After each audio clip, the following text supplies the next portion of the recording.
Uh, Hello, everyone. It's good to be back here for the On the Journey podcast, or TEEKONNAL in Estonian. I haven't done this in a while, but I felt like doing one today because there is one topic that I still haven't talked about, and wanted to get it out there. Uh, it's my own faith journey, actually, and I didn't want this to be a monologue, and so I got my good friend John Prince to help me out. So John is actually going to ask me questions today, and yeah. So John, go ahead. Anything you want to know about regarding my own faith journey? Let's get this thing rolling. And thank you for being able to do this. I really appreciate this. So Yeah, I really appreciate this opportunity too. It's been fun interacting with you for the past, I don't know, it's been maybe close to a year now that we've been associating. I know that you joined the LDS Church when you were 20. And so I'm interested to understand more about your childhood and teenage years, especially as it relates to you joining the church later. So maybe you can start with that. yeah. So obviously, okay. So probably some people who will listen to the podcast might not know my background so well. So I was born in the Soviet Union, actually, in Soviet Estonia, in the late 70s. And so when I was born in the USSR, so USSR was officially a non-religious country. So there was no officially there were no religions allowed even, and there was some soft persecution if you decided to be religious, or let's say attend the church rather. And uh, and and so um, my family were Lutherans. In Estonia, you have like Estonians who are mostly Lutheran, and then Russians are mostly Russian Orthodox. But Lutheran is a well-known Protestant denomination, and Estonia has historically had a lot of influence from the German, from Germany, and so our religion is also Lutheran. And so I grew up basically non-religious. This is what most Lutherans are. They go to church, at Christmas, if that, but otherwise we didn't. My parents were non-religious. So, uh, but in the Soviet Union, the big changes started in the middle of 1980s. I think some of the people might remember there was Mikhail Gorbachev became let's say, the president of the USSR, and then he realized that the USSR had fallen so far behind economically that he wanted to start making changes to be able to catch up and basically to the US and developed Western Europe, and to enable for the Soviet Union to survive. So he started like a number of arrangements in the country. One was called glasnost. Glasnost basically means like transparency, meaning that he wanted to make the uh, society more open. Again, this is something that young people these days could not imagine, but back then there was no internet, and it was like the Iron Curtain, and we could not see what life in the West was all about. So we didn't know anything, and the first time I happened to go abroad in 1990 to Germany, I really thought I had died and gone to heaven because, you know, I was flabbergasted. I mean, I had never seen anything like this. The stores were full of food and there was variety and everything. We didn't have any of that in the USSR. So, but then also with this more openness in society, of course, in Estonia, people started to desire their freedom again because Estonia had been a free country before the Second World War and then was annexed and occupied during the Soviet Union in 1941, or was it 40? So, and then again, religion became something in the late 80s that people started to talk about more. And also, you know, religion also became kind of like one of those ways to rebel against Moscow, you know, because against the Soviet Union, because religion was forbidden and anything that was forbidden, you know, gave a good thing to rebel against, you know, rebel against atheism. So and that's why religion became sort of like one of those quasi rebellions, you know, that you could use to show, you know, that, you know, screw you to the big brother, you know. So and another thing is that I think because the Soviet Union was so militantly atheist, and so I think a lot of people missed some kind of a meaning or some kind of positivity in their life. And I think atheism can be sort of like a gloomy, lonely, meaningless, depressive place if you kind of let's say confine yourself to just, you know, like this life. And that's why there was a lot of like maybe drinking, and if you have no freedoms and there's no silver lining or anything, I think a lot of people were also basically worn out by this militant atheism, and I think they wanted some kind of positivity and some kind of meaning in their life. And so how it all related to me was that so I grew up in this I was like 10, 12 years old at the time when this national awakening and this kind of religious awakening took place.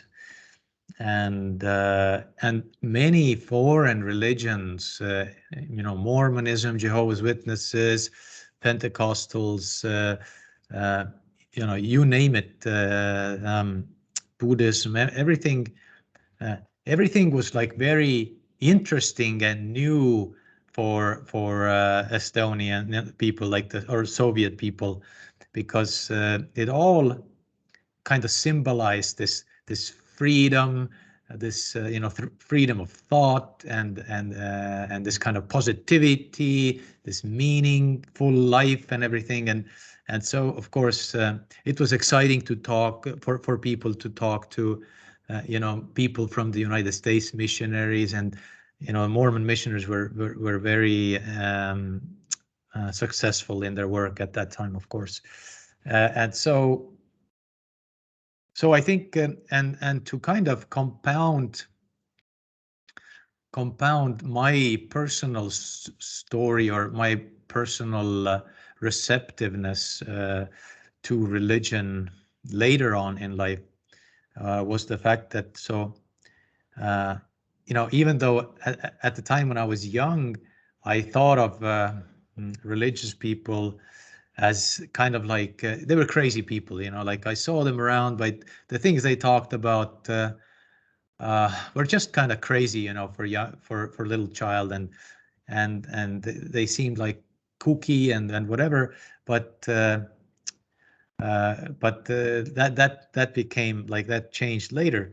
But so another aspect of my growing up was that so I grew up in kind of like like a bit of a problematic home environment. Like life was a little bit tumultuous, and I guess the relationship between my parents was not ideal, and the way they, let's say the methods that were used to raise me and my brother especially were not let's say best practice according to today. It was so I became kind of like this very shy child, and I often felt embarrassed, and I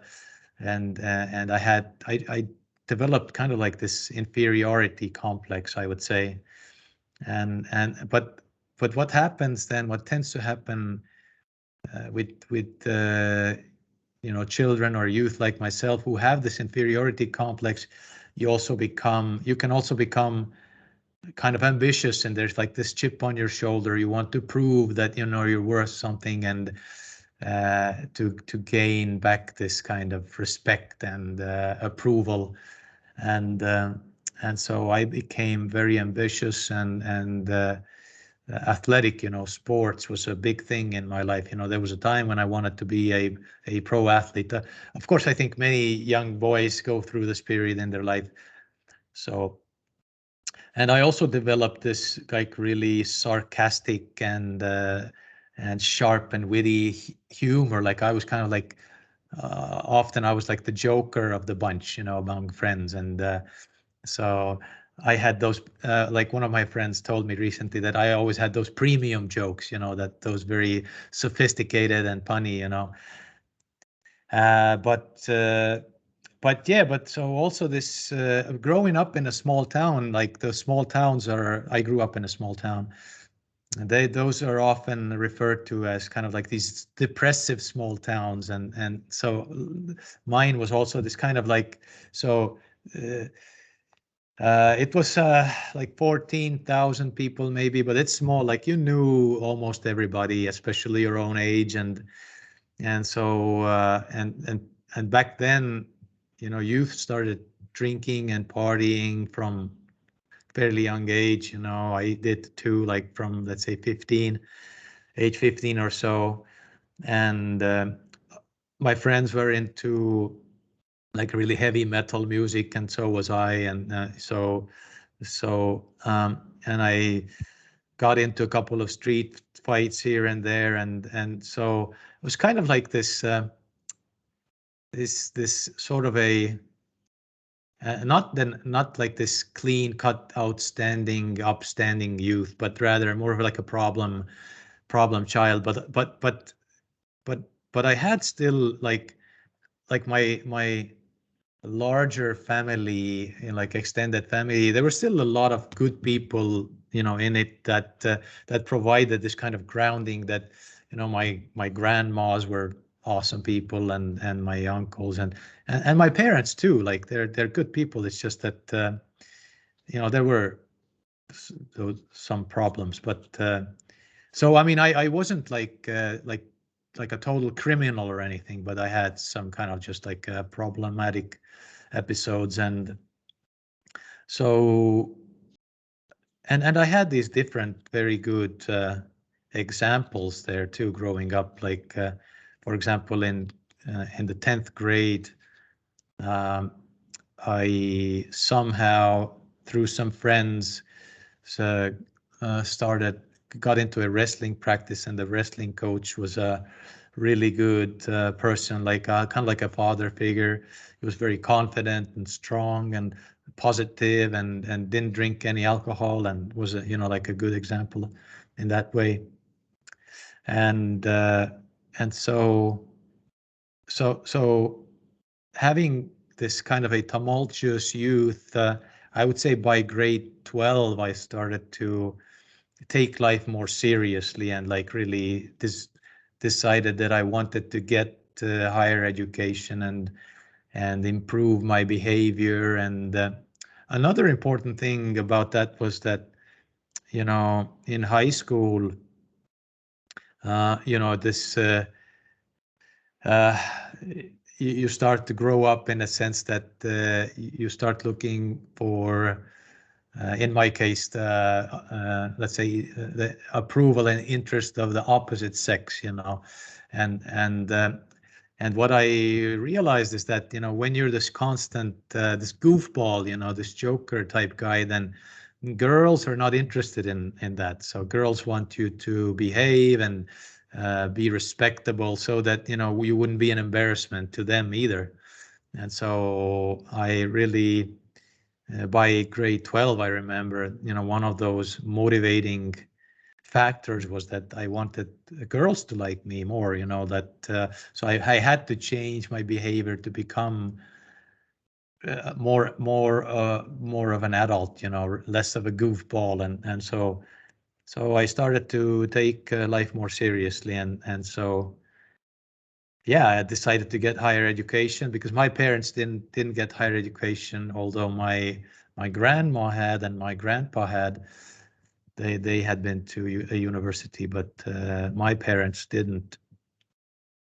So yeah, so in 1996, then that's when I joined the or got into university, and started to study basically business administration, economics, and starting university was like a big change for me, like a big sort of a, what's a good word to describe, kind of like a big shift, you know, like a paradigm shift, because like high school is sort of like a very carefree time, you know, you still like in grade 10 and 11 especially, you don't still have to make the big choices like what you're going to study. And it's all about basically school, sports, and partying, right? So but now, having got into university, I had lost my good friends from back in high school, so a lot of them, I didn't have the same kind of like opportunity uh, to always be around my former friends, and I was still a very shy person, and still didn't want to meet new people and make new friends, and kind of like really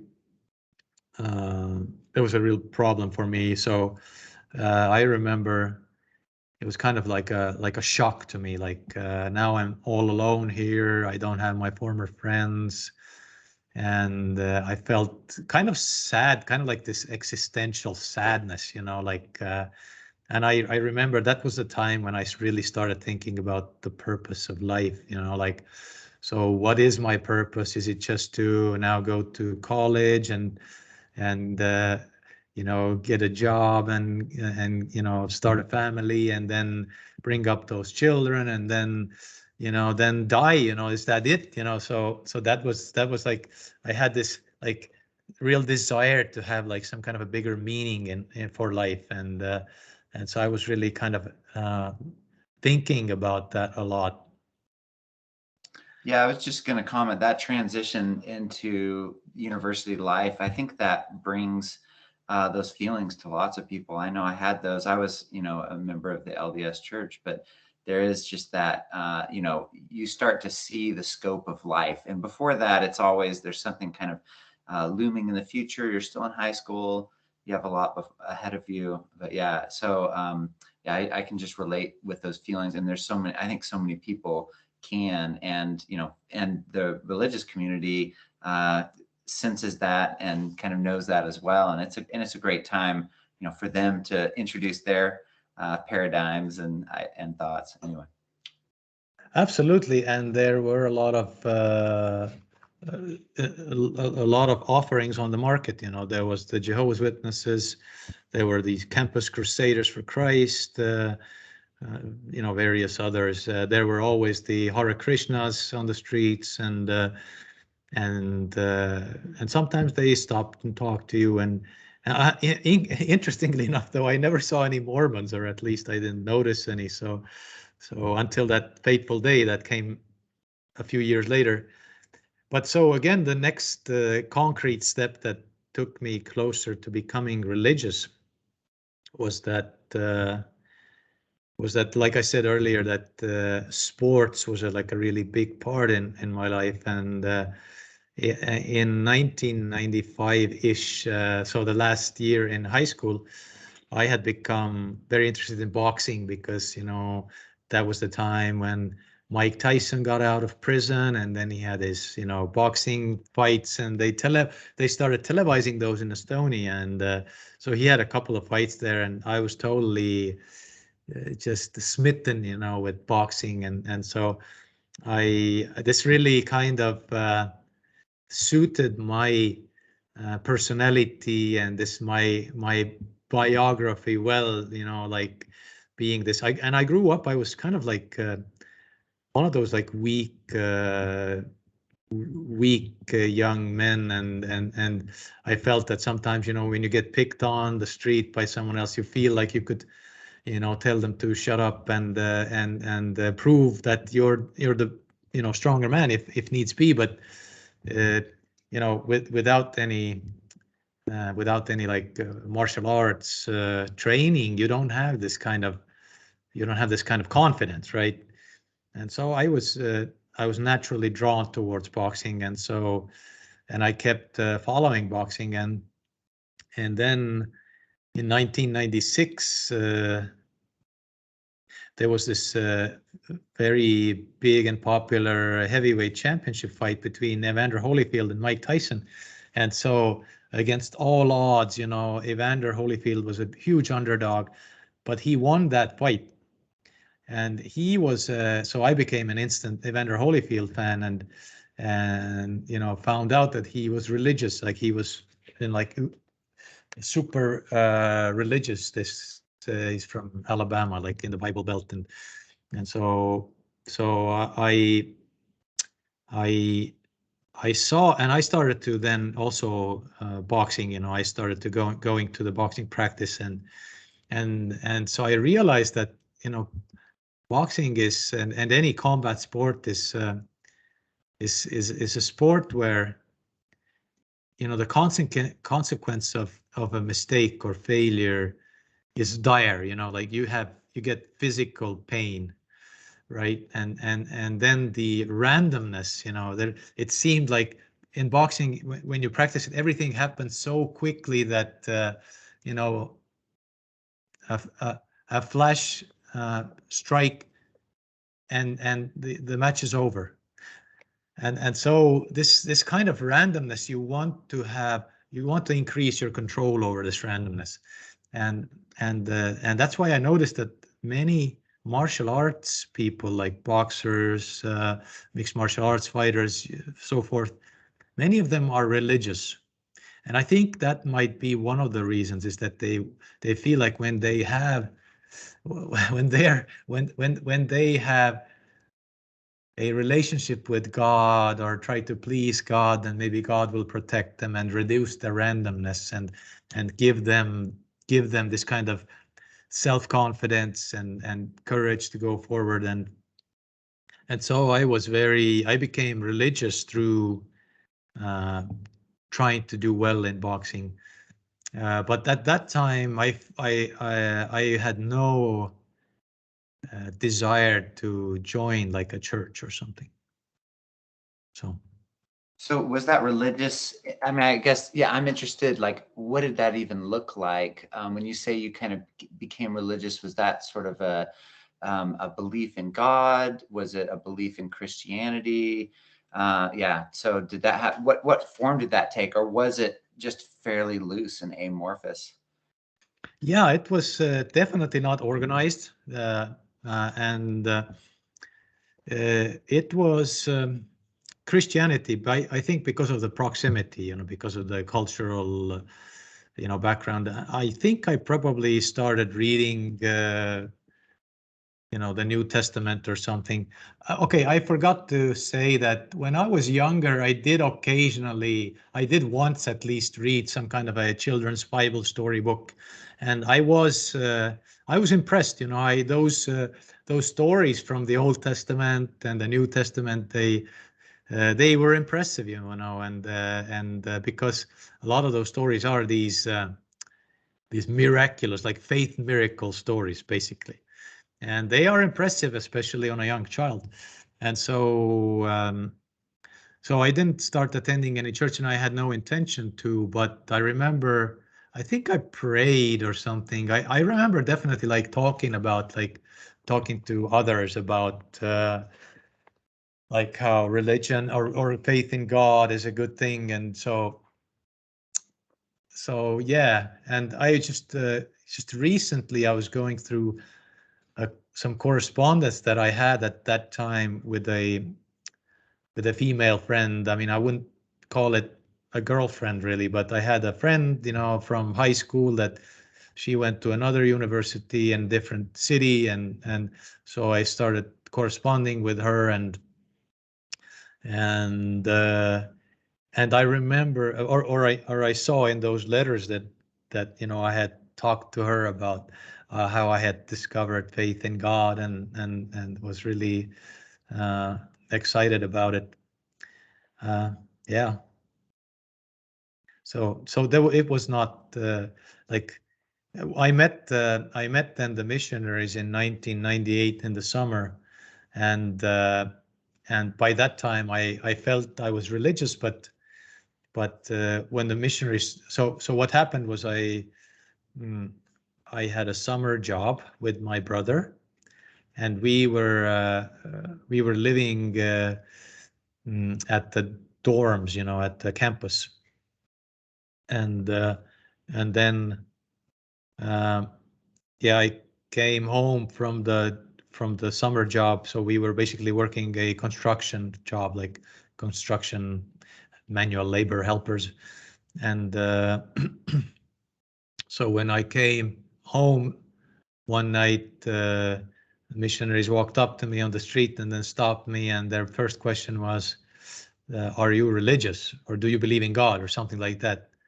And that question made me pause and think, so am I religious? And I remember saying, yeah, I think I am religious. And then they asked, can they come and tell me more?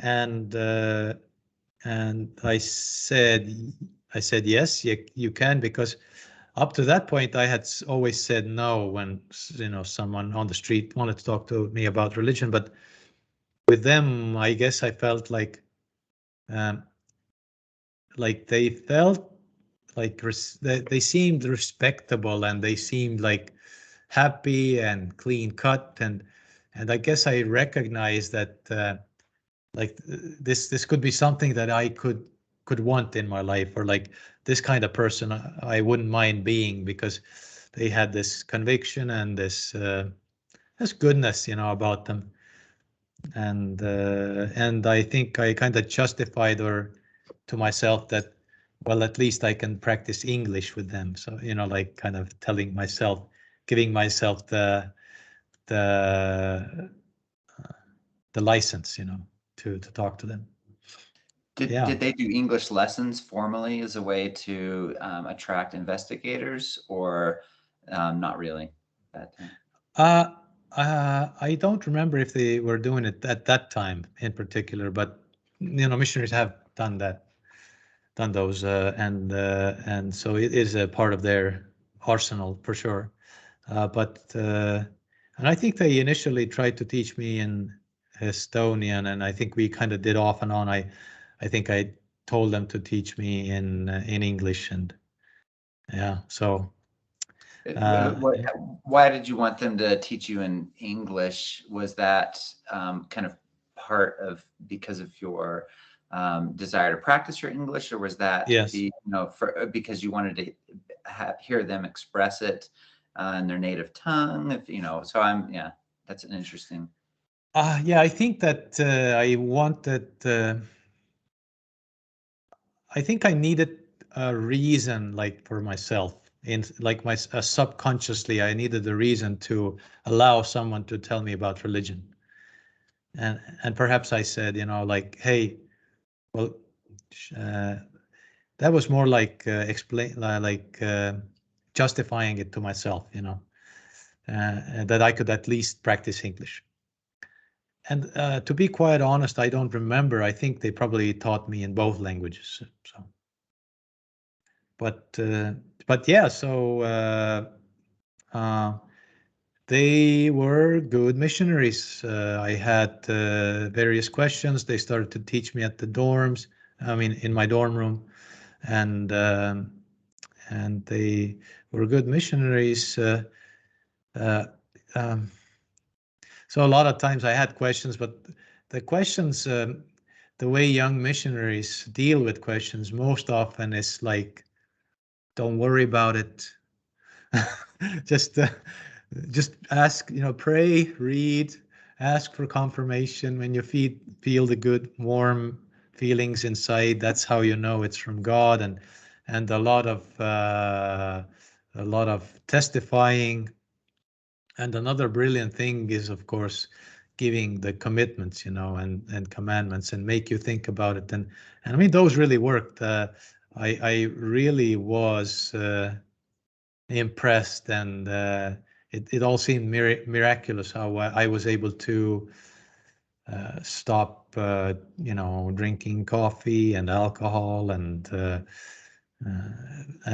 stop doing various other sins, that you're not supposed to do.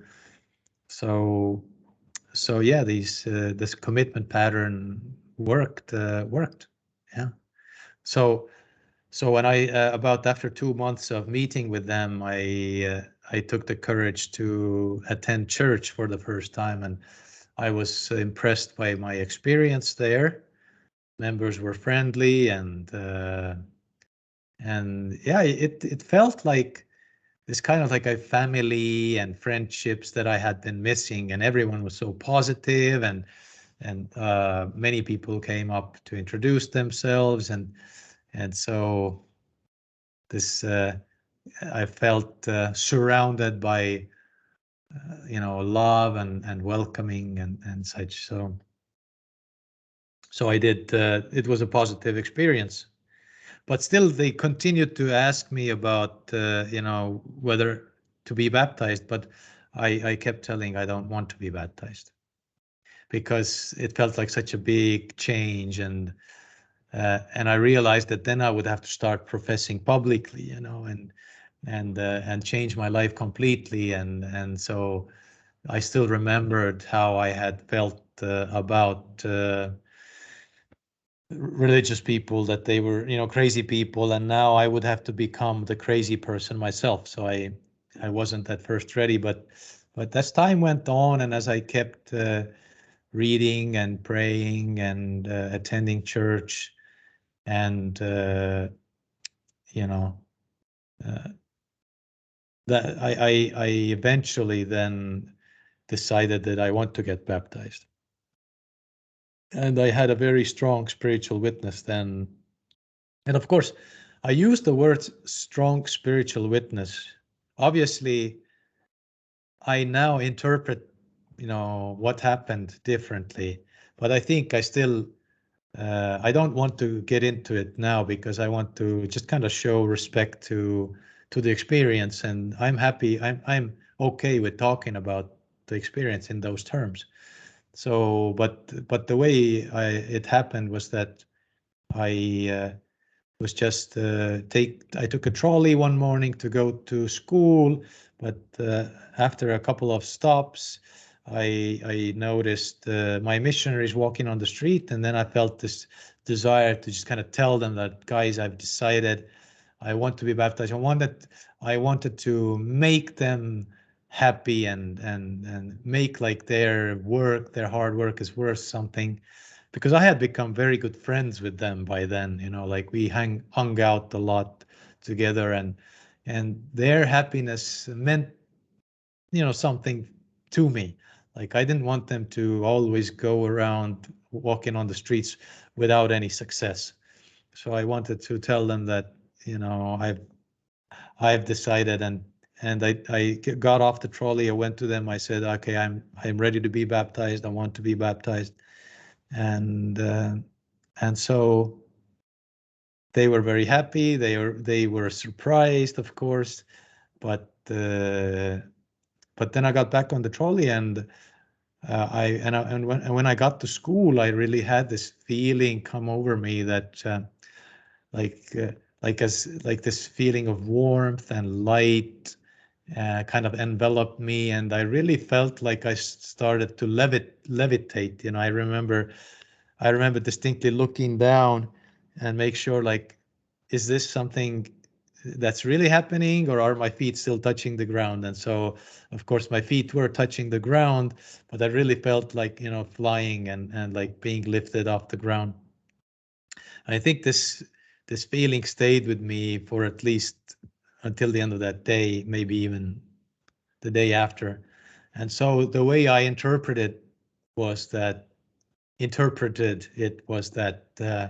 this was like a sure sign and a sure sealing from God through His Spirit that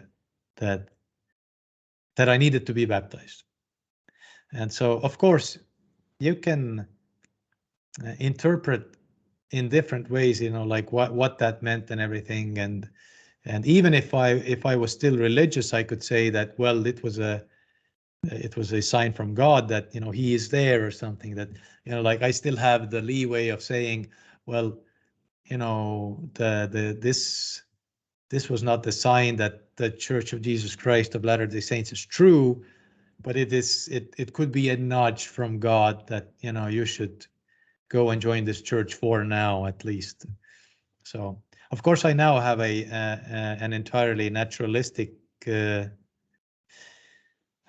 explanation, or kind of like a view to what happened, but it was definitely unprecedented for me. Like, I remember thinking about it in my head, that it was as if, you know, I had lived for 20 years in my life. I was 20 years old at that time. As if I had lived for 20 years, and without knowing that there's another sense or faculty in me that I haven't used before, and now this sense, the sixth sense or whatever, had come into contact with, you know, something that it was supposed to. So it turned on, let's say, put it this way. So it was that different. Yeah, yeah, and of course within the LDS faith too, those experiences, like that's kind of the I don't know how you say it, the premier, it's the sought after experience also. And kind of once you've had something like that, that's, you know, is considered, you know, a foundation of a testimony essentially. And everybody's kind of seeking the witness of the Spirit. And when you've had that, it's kind of sets the path for your membership to kind of potentially be very solid, because you've had that. You're sort of in the group, and you can kind of claim that. I don't know, maybe you were still taking time to process that and develop it, but the significance of that is great. And, you know, as a member, so I'm sure you'll discuss that, you know, your time as an early member and maybe what all that meant for you. Yeah. Yeah, so I joined the church, and and uh, and I was very serious, you know, like, to me it was God's church. He had made himself uh, he had presented himself to me, like, he had given me the answer, the direct, uh, let's say, directly asked me to be a member of his church. So I took the church very seriously, and I was given immediately opportunities to serve. I think right away I got a calling, and then and the missionary started to ask me to, you know, go out with them, and so, like, right away I started to feel like being a member of the church is a lot of sacrifice, you know, like, you had to sacrifice time, and I remember that I started to have sometimes, you know, less time for my boxing practice, which I really loved. I still love boxing, and I still had, you know, university for that, you know, to study there, to study for classes, and various coursework and stuff. that needed to be done. But of course, the young missionaries, they would often call me like the day of or the day before, like, hey, do you want to go out with us and work? And I was so serious about it. Like, I took it as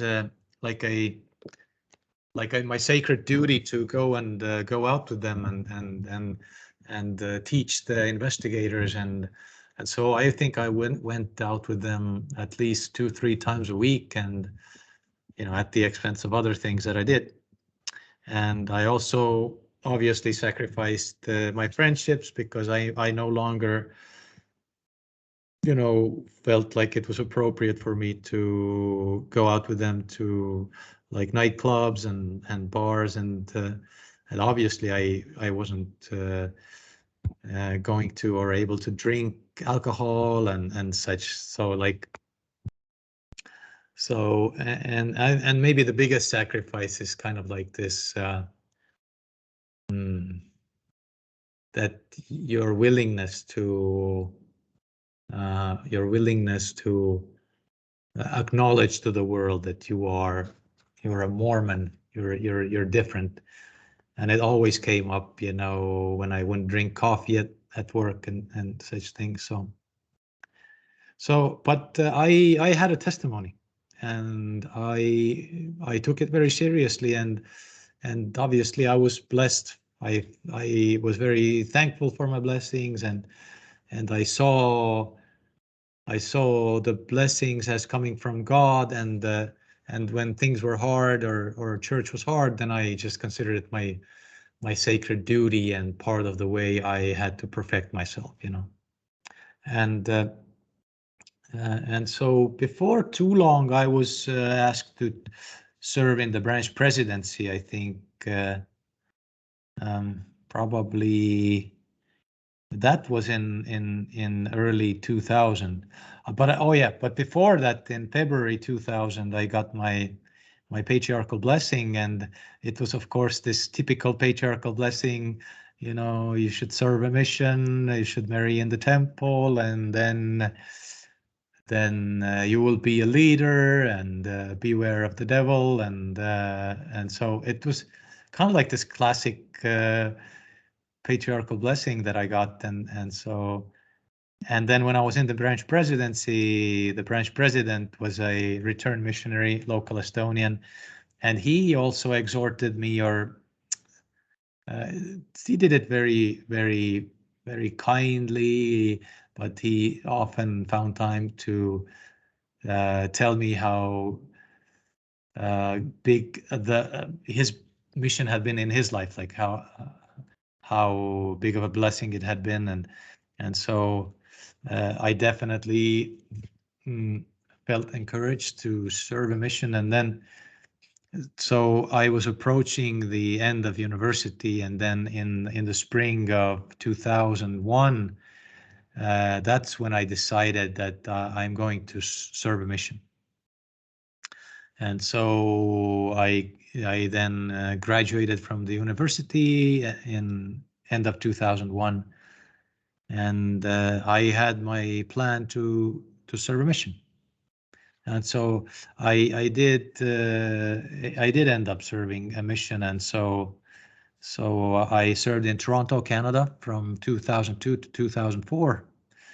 And I really loved my mission. It taught me a lot, and so I would say that my knowledge of the church and my testimony of the church got a lot stronger, and my testimony of Christ got stronger. And when I got back from my mission, I felt like I had built this really solid foundation to my testimony. Like I felt like like I constantly felt like I was positive and I had faith in Christ, and so felt good. And so yeah. Just a comment on missions is, our mission president used to say that a mission was, he did the calculation at one point, but it's kind of the equivalent of decades worth say, just being a normal member in the church, when you consider all of the time and the study and the leadership opportunities. And so it's, it's when a person has served a mission, they're not, in some sense, they're not the same person religiously anymore. They've been religious a really long time, all compressed into this experience. And then as well, just you spoke about the idea of, kind of committing yourself to, like, I am this person, and that's difficult to do. And a mission solidifies that, because every single day, you're wearing the badge, and you're doing this. So you sort of accept that you are that person, and that you're separate from the rest of the world. You have a special mission for the rest of the world. It's just such an interesting, an interesting experience for deepening your commitment and experience in the faith, and also separating you from, kind of other ways of living and the rest of, the world.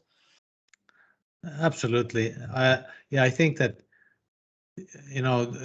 Mormons don't have monasteries or monks, but I think this is as close to like being a monk as you can get, because it really is, you're totally focused on serving others, and you're totally switch off the world, so to speak. And it's actually a cool experience. I mean, it really is, and it's a very emotional experience. You have a lot of trials of faith, and then you have these occasional triumphs where you see that someone accepts the gospel and so forth. So it definitely helps you. It's kind of like one of those passage rites, like that helps you grow up. Like you go to the army or something, but it's a different way. So yeah, absolutely.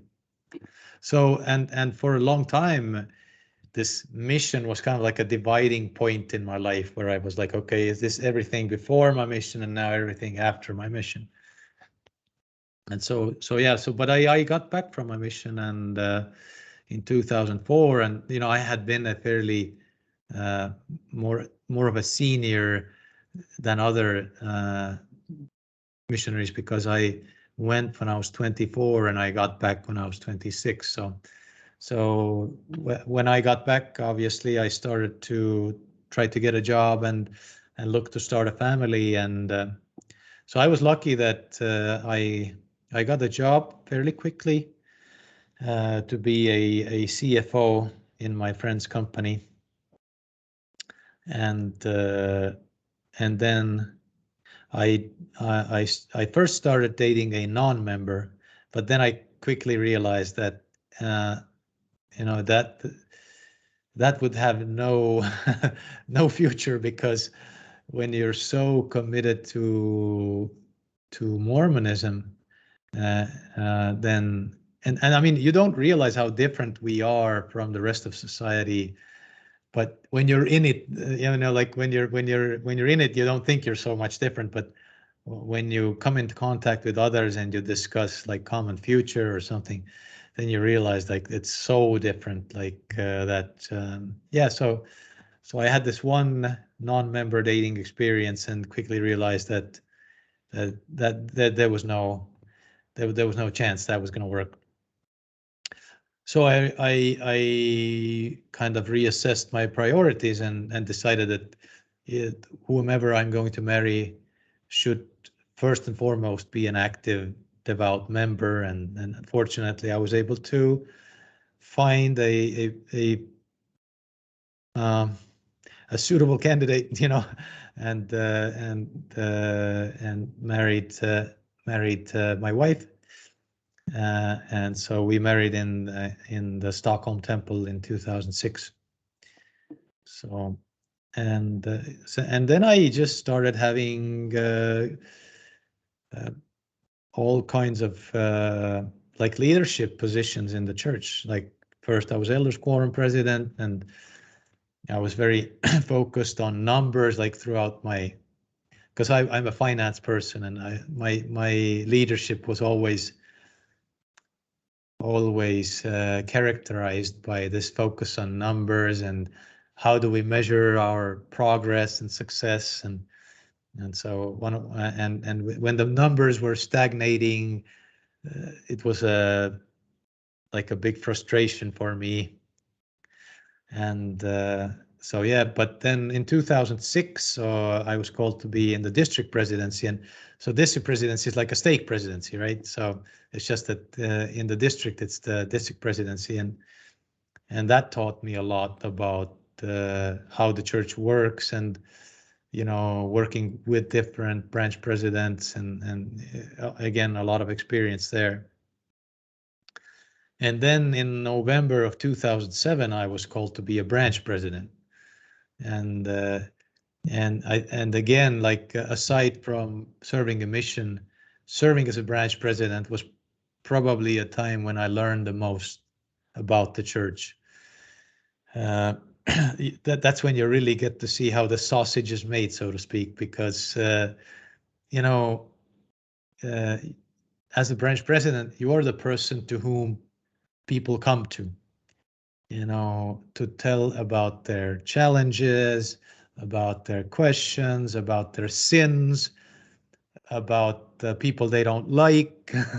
That's and you start to realize that behind the veneer, there's a lot of problems, actually, a lot of messiness, and you're like you're a person that people trust their very intimate, details and thoughts too, and so you live with this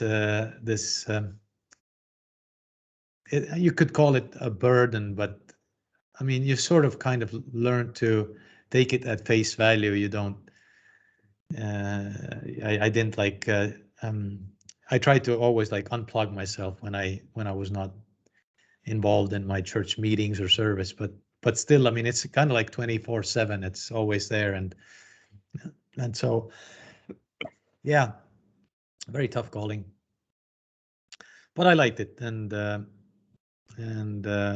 so then in 2009, I was so in 2008 this economic crisis hit, and then I was downsized, and meaning I was let go. I was fired, and like we downsized the company, and so I was let go, and then in 2012 or 2011, I think, or 10, no, 2010, I got another job, but then on the January the 1st of 2012, I was again let go from this second job, this that I had, and then that kind of frustrated me. I remember feeling like, when is this going to end? Why can't I have some stability? Because my wife wasn't working, she was at home with our kids, and that was I had already served as a branch president for 4 years,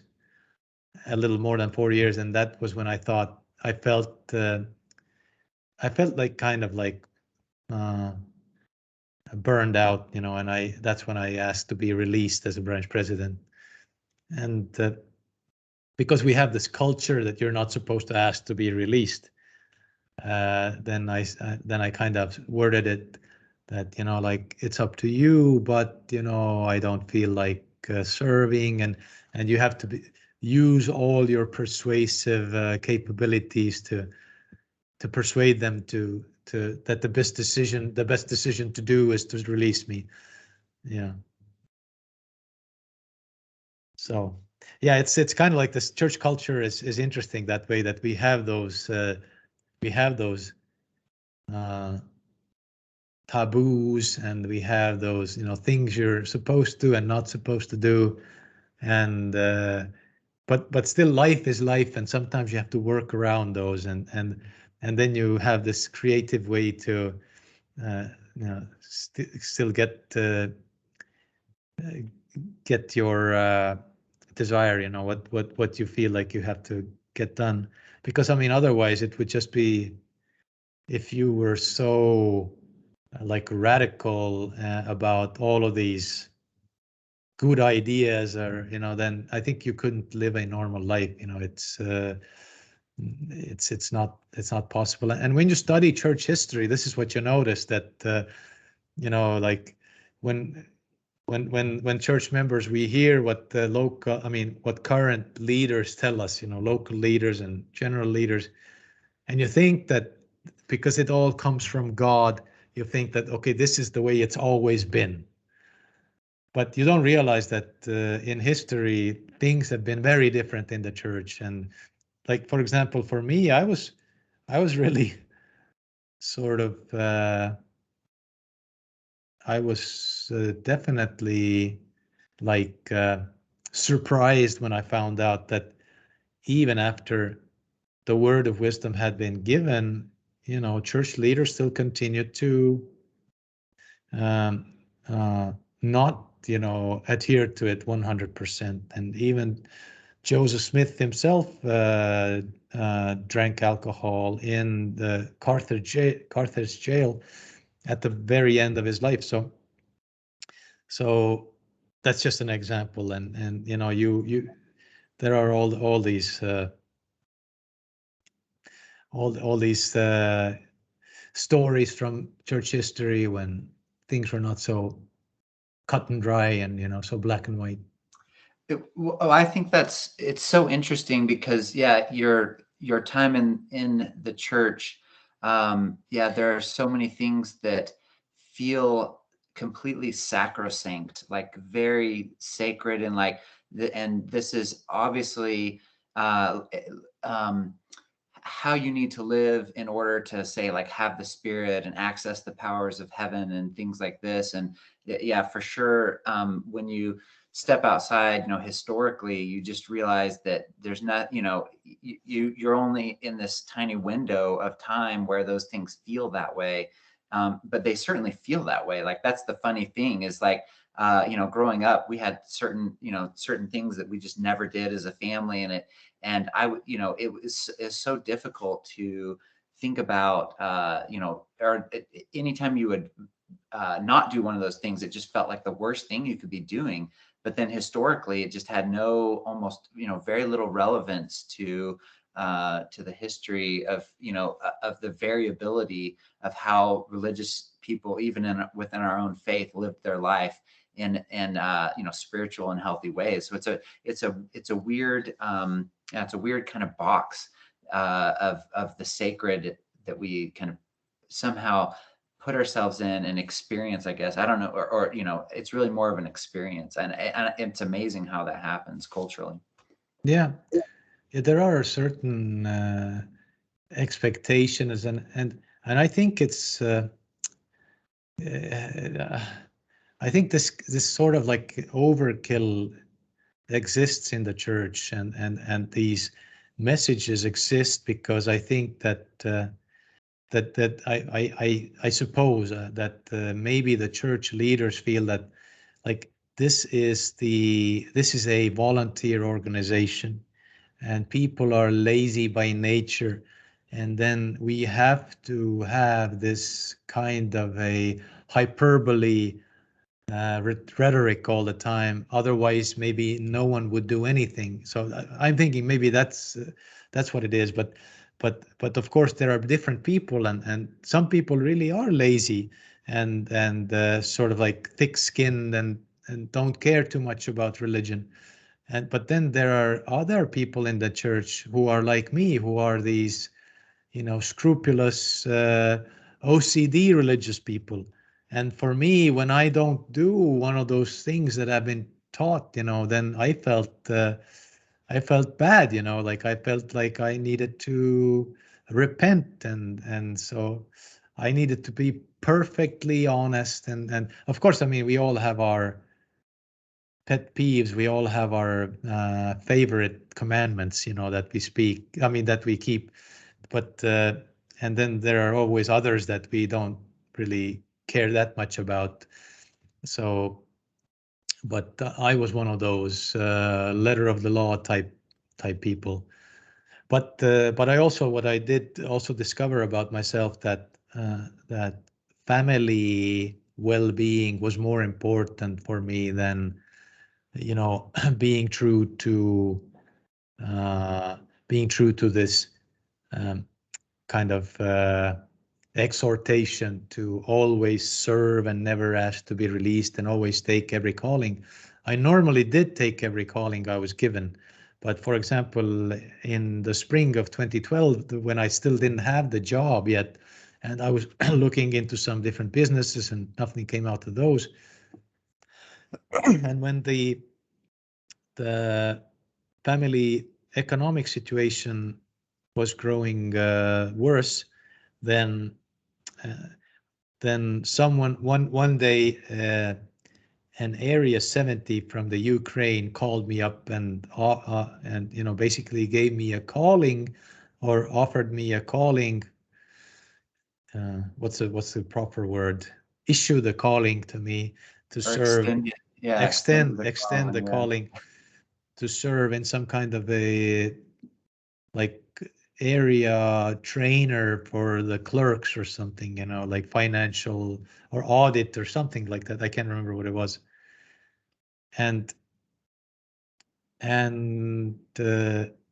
because I still had this, there was still no clarity about my job or anything, then I still felt like, I couldn't concentrate on that right now. I couldn't focus on it. I couldn't.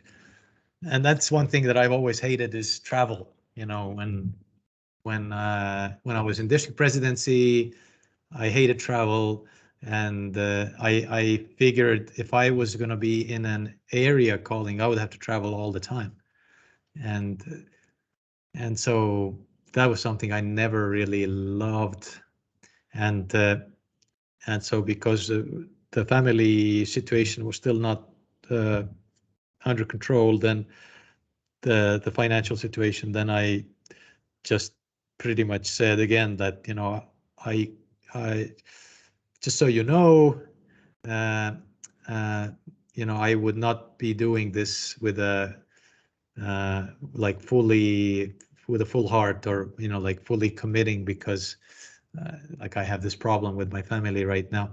And by that time I had seen enough how the church works that these callings are not always like prayed over and some divine light then comes to the leader and then appoints the person. That's the rhetoric, but that's not really what happens. A lot of the times it's looking at the list of, okay, who could be doing what. So you have basically, the way it works is that you either have a calling you have to fill in order to carry out the program, or the second option is that the leaders are looking at some young up and comer with potential, and they try to find a calling for you where they could prove you. Let's say they could see how you respond to, for example, traveling a lot or public speaking a lot, or stuff like that. So it's like a proving ground, and then there's filling a need. And so I think that's what happened, and that's what I told to the area, to this member of this area 70. I said that, like, I don't know, like I asked him, like, these people who extended this calling to me, do they know me? Like, do they know anything about me? Do they know that I haven't had a job for like 5 months, and this is the second time in 3 years that I've been laid off? Like, and the answer was, of course, that listen, I don't know about that. What I know is that callings come from God, and just accept it and believe, and you'll be fine. And I said, I'm not sure I can do that right now, but why don't you go back to the area presidency and tell them my situation, and then tell them if they still want to call me, then I'll serve, but I'm not doing it willingly. And so fortunately, the area presidency then came back, I think a week later or so, and said, they rescinded the calling. They said, don't worry about it. Just first fix your family situation, get a job, and then we'll worry about that later. They were Americans. I think they had a more down to earth and less kind of this radical view about it. And so I was very thankful for that.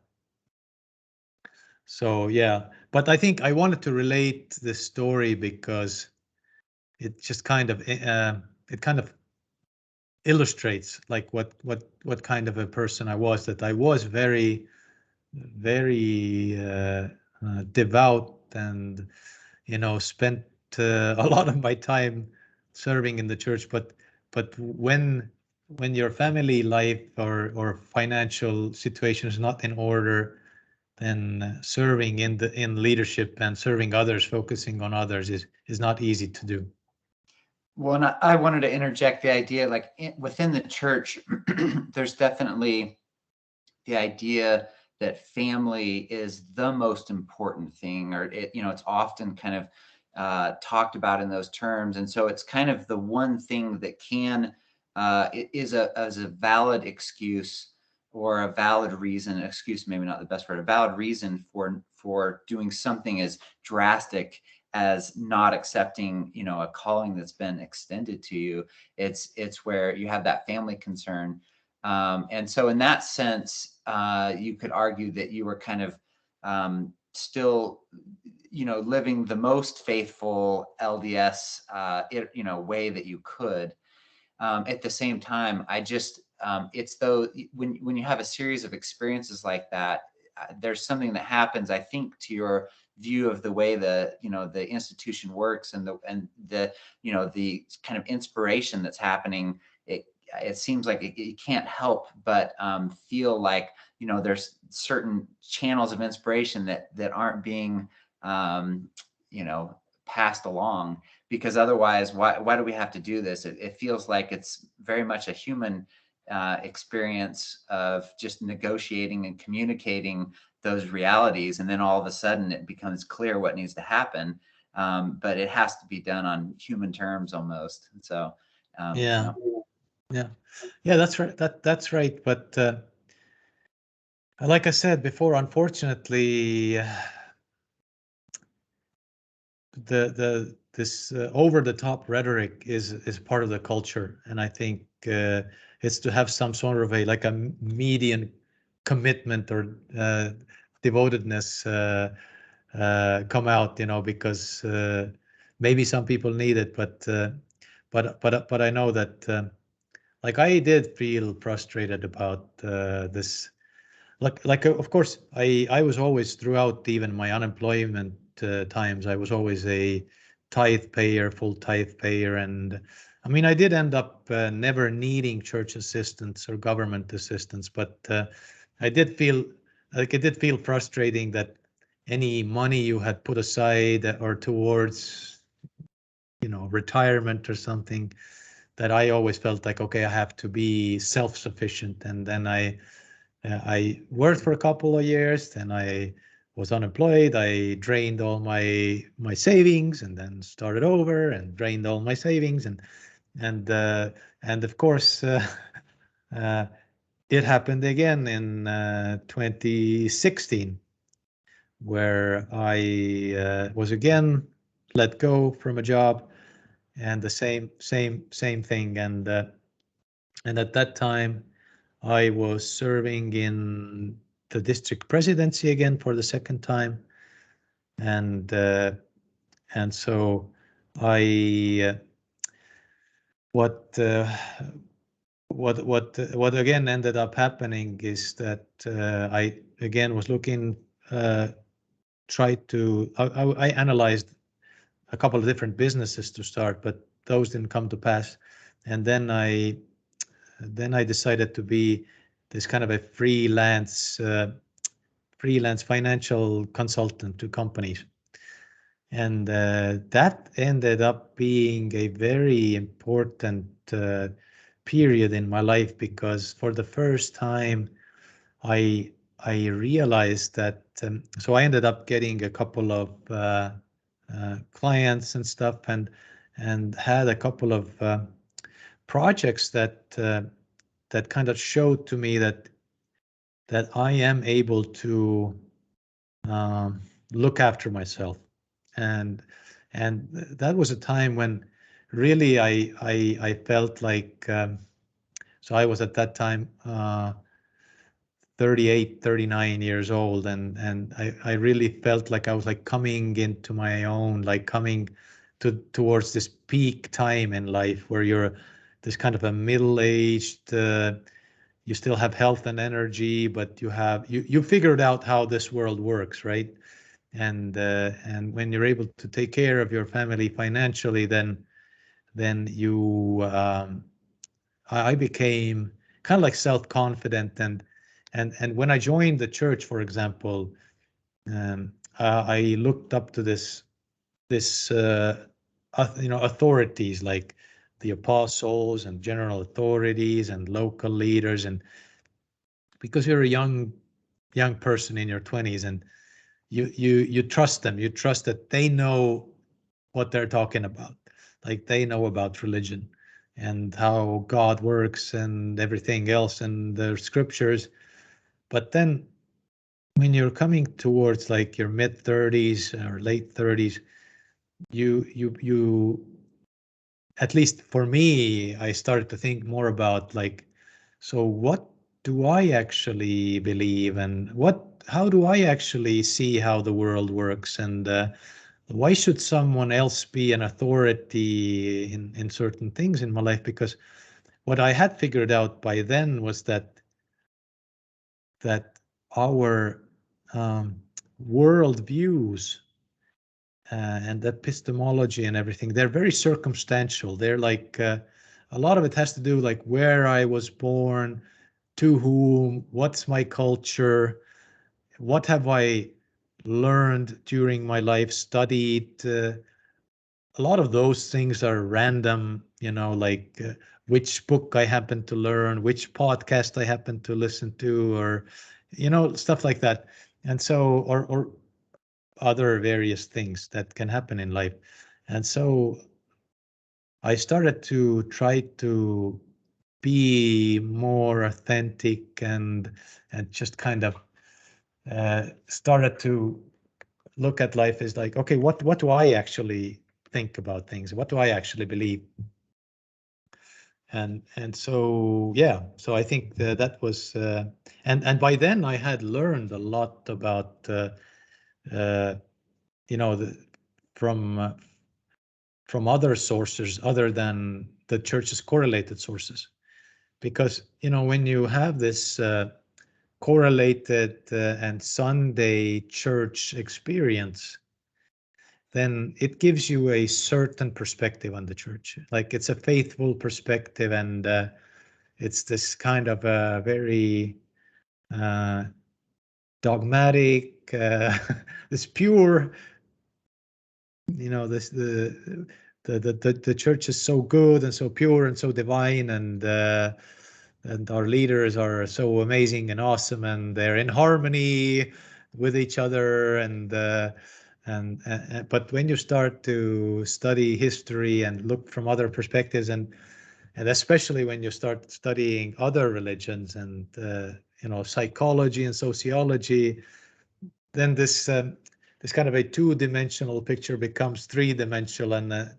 three-dimensional, and the multiple projects, multiple angles, perspectives, and so that was what I was experiencing throughout the years, was that you know even though I was still serving in the callings and considered myself a true believer, but occasionally I found myself like I can't really believe this or that, or what they tell us at church is not really so, and and so these it's like this slow burn, slow cooking. You open up your perspectives, and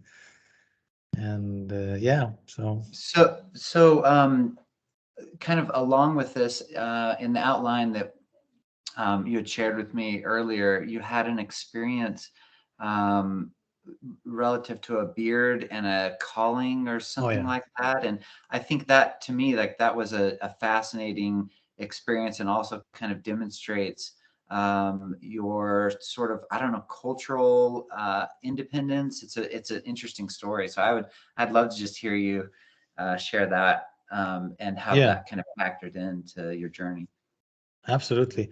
So that came at the time when I had uh, so I had been this freelance consultant, finance consultant, and I had just been invited back to be the CFO at the company where I worked after my mission. But and so I had just finished some projects. I had saved up money, and now I got a pretty good offer. So it was like this first time when I really had financial stability in my life, and I had this kind of an independence and self-confidence. And I was serving in the district presidency, but so what happened was that they decided to release the district presidency to have the members of the district presidency, including myself, to get branch callings and so that we could help the branches out locally. And I was to serve in my Tallinn branch, but so and we also had to change the Tallinn branch president because the current one had served up his time, and so what happened one evening was that that was then in 2017, in the fall of 2017. One night I got a call from the district president. So they had not released the district president, but they had released councillors, including me. And so he wanted to talk to me, and we got together, and we went on a lunch, and we talked, and so he said that he wants to call me to be the branch president, or that God was calling me to be the branch president. And I was very surprised because we had decided that another brother was going to serve. So, and to be quite honest, I had no desire to serve as a branch president again, because I knew what it meant, and I was really not interested. But I was a true believing Mormon, and I said, okay, I will do it, no problem. So and then he said, that's good, and that he said he should have called me right away and not this other brother, that I was really the man to serve, and so that was it, But then so, and I was going to be sustained that weekend during the district conference. But then what happened Friday night is that I got a call from an Estonian brother in the mission presidency. So, and so he asked me this interesting question, which I wasn't expecting. And the question was, so Kennet, I have noticed that recently you have grown a full beard. So why do you do that? And I was very surprised because I had the full beard for like 3 or 4 years by then. And I had served with a full beard, and it was kind of like yours, like it was very short, trimmed down, and nicely cared for. And so he asked me, like, why do you have a full beard? And I said, like, I don't know, I just like they're in fashion, and I thought it looked good on me. My wife also likes it, and like it's like interesting question, like, so yeah, I just grew it, and so I didn't think it was a problem or anything. Although I had there was certain red flags that I realized that some people in the church have this expectation that you're not supposed to have a full beard when you're a leader. But I had served in the district presidency for 3 years and had a full beard, and There was no one ever asked any questions. Even the area leaders, area presidency members who talked to me, no one ever brought it up. So okay, so I told him that why I had the beard, and so he hung up. And that time, then later that evening, I was at a concert with my wife, and then I was sent. I think it was the district president, or who, yeah, he tried to call me, and I sent him a text. I'm at a concert. I cannot talk to you. And he sent this message, that a text message, which pretty much said that the mission president, who was a Ukrainian brother at that time, wants you to shave your beard or you cannot serve as the branch president. And okay, that was interesting. And then I thought about it during the concert, and I just immediately I decided that I don't think this comes from a place of trying to understand or have some flexibility. It was basically a power play, And so I responded with the SMS and said, like, I'm not going to shave the beard. Do what you have to do, but I'm not going to shave the beard. and I felt somewhat at ease saying that, because I think the day before, the district president had said that the other brother whom they had called, who had initially declined to serve as a branch president, had actually come back to him and said that actually he has reconsidered and he's willing to serve. So I knew that they had another person available, and I wasn't really that excited to serve anyway. So with the beard demand, they gave me a way out, so I wouldn't have to serve. And so, yeah, I just said, hey, I'm not going to shave the beard. Do what you want to do. And then, so they did call the other brother, and I'm happy they did, because I didn't want to serve, but he's actually been a very good branch president, and he still is the branch president to this day. I think he has now served for 4 years, and he's a super good friend of mine, and I've actually told him the story now. He knows it. So, but anyway, but the aftermath was that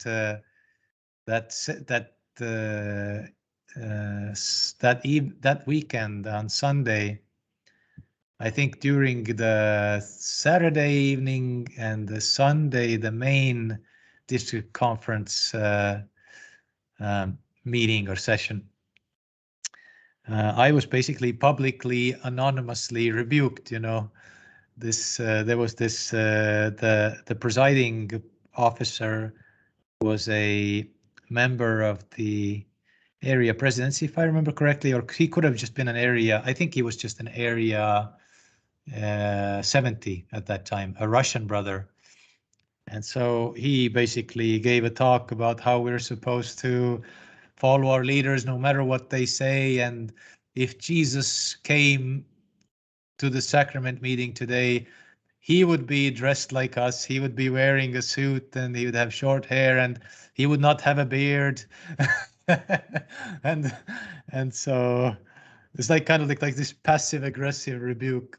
Of course, the funniest part is that I was the person translating this talk, interpreting the talk, standing next to him, and I was with a beard. Yeah. Standing next to him with a beard, translating. Yeah. So, okay, I have to say that maybe he didn't actually mention that he wouldn't have a beard. That would have been too flagrant. But I think he said that he looked like us, or he would look like right church leaders. I don't think he mentioned the beard maybe indirectly. Yeah. But I knew yeah. it was because the district president, who was my friend, he came up to me and said, "You're a better man than I. I don't know what I would have done if I had been treated like this." So So, but I was very offended, of course. I mean, I didn't show it to them, but I was very offended, and I thought this was like flagrant misuse of priesthood authority and power, and so I even wrote a letter to the area presidency to complain, and I knew that that they weren't gonna.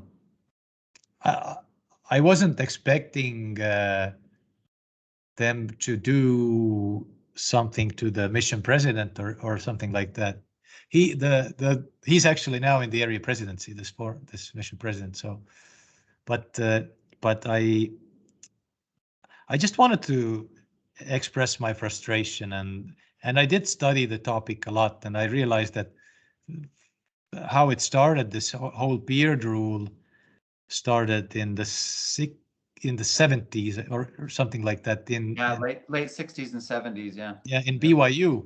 because that was the hippie culture time, and the beard was like the symbol of the hippie culture, and the drug culture, and the free sex culture and everything, and so they wanted to kind of like blot out this very appearance of evil, like Mormons always do. And so this became church-wide rule, and for leaders. And of course, right now in our society today, like having a full beard like you have right now is completely accepted. It's not like it's not a sign of rebellion or something. Like it's just a legitimate fashion. So Yeah, and top businessmen, top like in very conservative places. The chairman of the Fed has a beard. It's the most conservative, socially conservative people at this point have beards. So yeah, it is a weird thing. And then we all know that it has to be cultural. And even the original when the presidents were talking about, this is something that I also researched. When they were coming up with these original kind of policies on beards, say at BYU, they explicitly said it's just a cultural thing. And so they were doing it for cultural reasons, and it would change. And anyway, I think everybody recognizes the cultural relativity of it. And then when the culture has changed so much and so dramatically to accept beards, then it is a curious thing that the LDS leadership culture, because it kind of is a leadership type thing, rather than like a normal lay member can have a beard and nobody cares, and it's not an issue. But culturally, amongst the leadership, it's still very entrenched. So, but of course, yeah, and I think that it's not only about the beard. I think it was also about, I think, the leader trying to prove a point that like first law of heaven is obedience. Isn't there a saying like that in Mormonism? That obedience is the first law of heaven, and if I Yep. say, Right. and whether by mine own voice or by the voice of my servant, and right now I'm ranked over you, and if I say you get rid of the damn beard, then you're gonna get rid of it.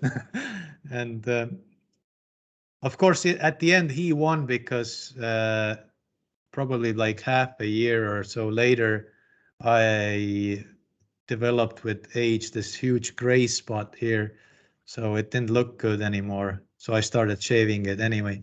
So I think it was just the way that God punished me for standing up to my leaders. That's I'm great. joking, of course. Yeah, sure. No, yeah, it's an interesting story. Yeah, so at this point, then I guess um, it would be appropriate to kind of transition into more. You become more broadly read. It sounds like you've studied a lot of different topics, and then just in terms of your life experience, you become more independent, more self-sufficient, or you just have an opinion. You've been around, and so you trust your own perspectives on the world. That was the same for me, as right around this time of 37, 38 for me is when that started to happen much more significantly. But yeah, so I'm interested in kind of the things that caused you to really kind of question or change your worldview more recently. Yeah. So John Larson is a famous former Mormon blogger, has a good has said that, and I think he probably heard it from someone else, is that people go to church as long as they either believe it's true or it works for them in their life. The church works for them in their life. And as long as one of them still holds true, then they're unlikely to leave the church.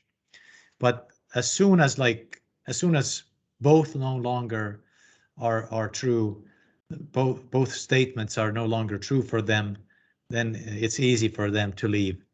And I think I discussed that I started to believe less and less, or my Mormonism became less and less like the official, like the official Mormonism. Mine became more of like this, this kind of internet Mormonism, this very universalistic, very liberal, progressive, and more and more, and then there were certain tenets of the faith that I really started to have like a hard time believing. Like, for example, obviously the low-hanging fruit here is like evolution and the Noah's flood and stuff like that. But also things like an anthropomorphic God. It became untenable when you start to studying like cosmology,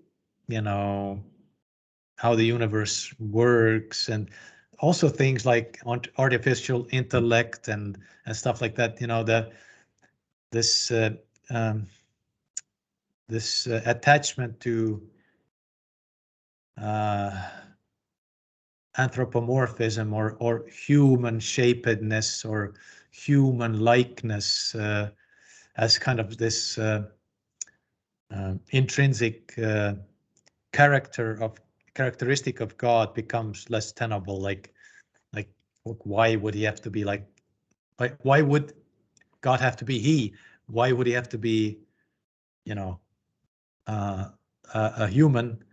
And let alone like what is his race, what is his color, what is his age, and stuff like that. And when you start to think about these things, of course, the faithful answer is, don't worry about these things. Those things are not important.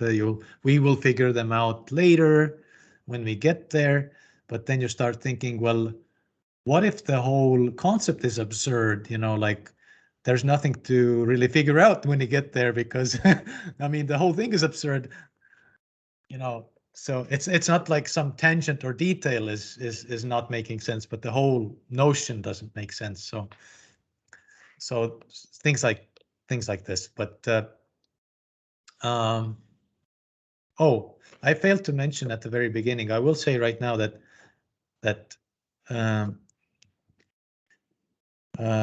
when I illustrate my story and criticize the church and its beliefs, this is not to be like a personal attack towards my friends in the church. And obviously I was a member myself, and I still am technically a member, but I was a believing member for 20 years and believed it wholeheartedly. And so I don't want to offend anyone. Like I don't want to offend my friends at church.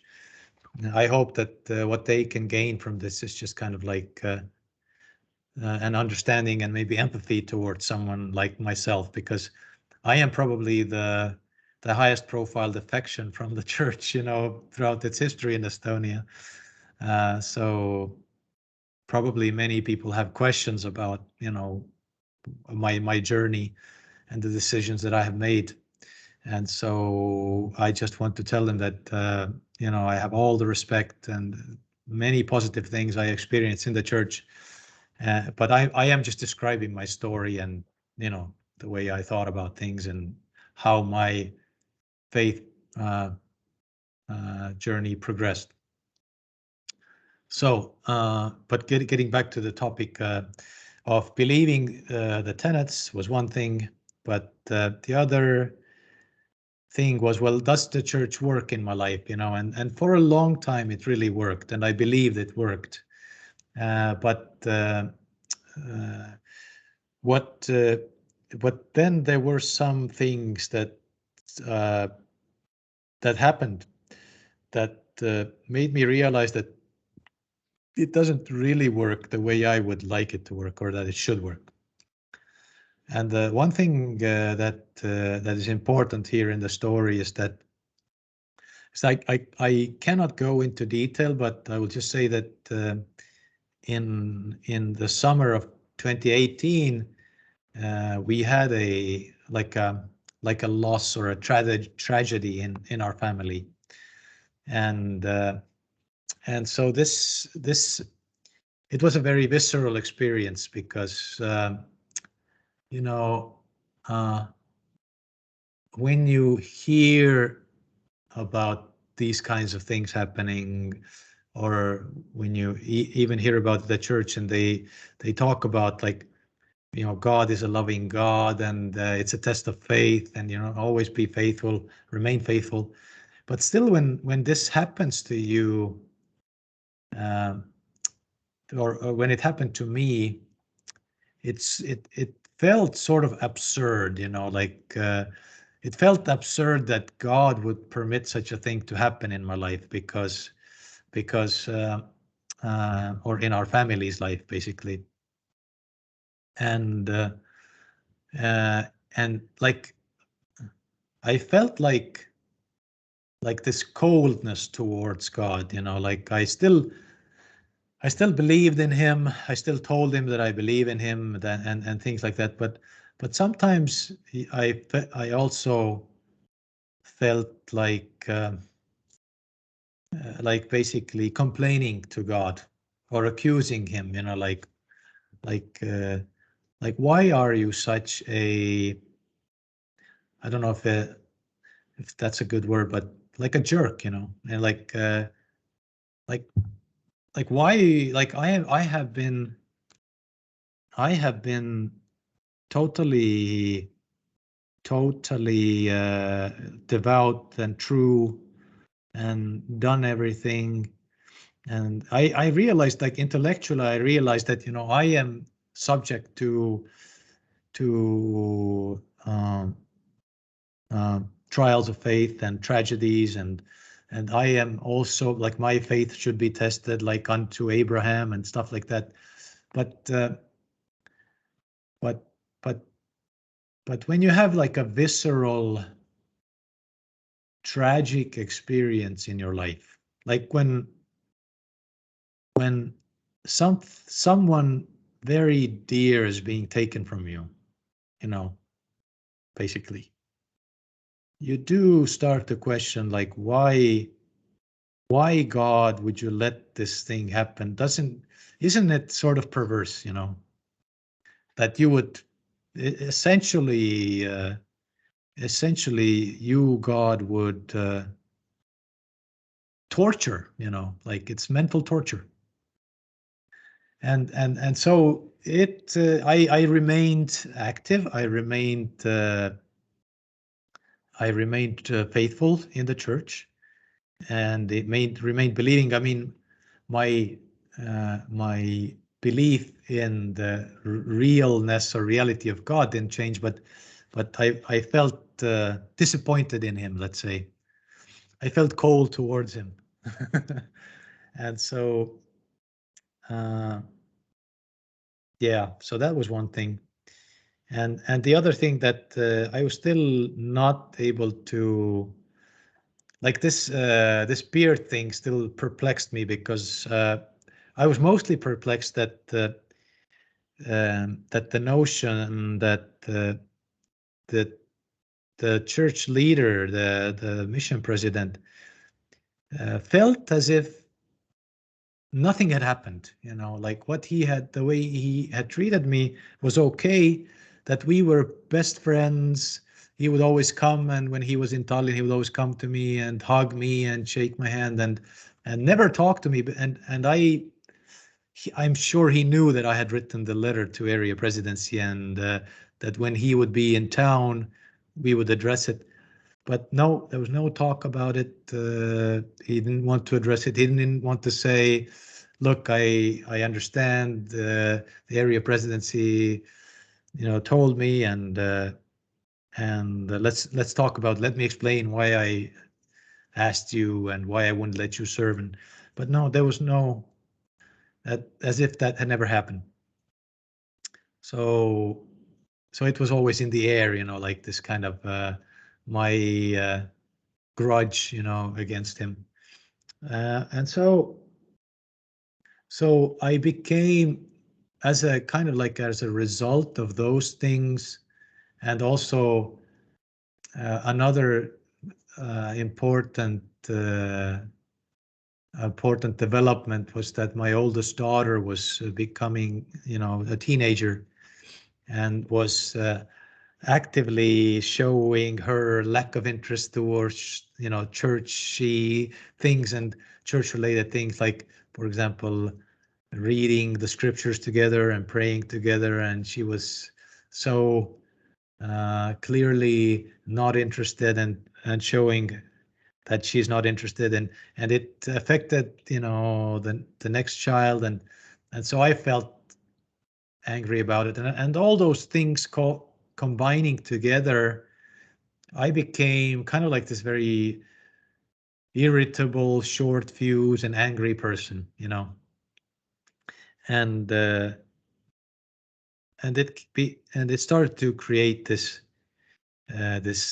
cognitive dissonance. Like, on the one hand, I want to be like Christ-like, and I want to be the person that I am projected to be at church, a leader, an example. But uh, then I was sometimes mean, with my wife and kids, and not like, I didn't say bad words. I didn't. I was never physical, but I would just say things in a mean way, and with a mean tone, And so I felt horrible about it, and I felt like, this has to change. And at that time already, I felt like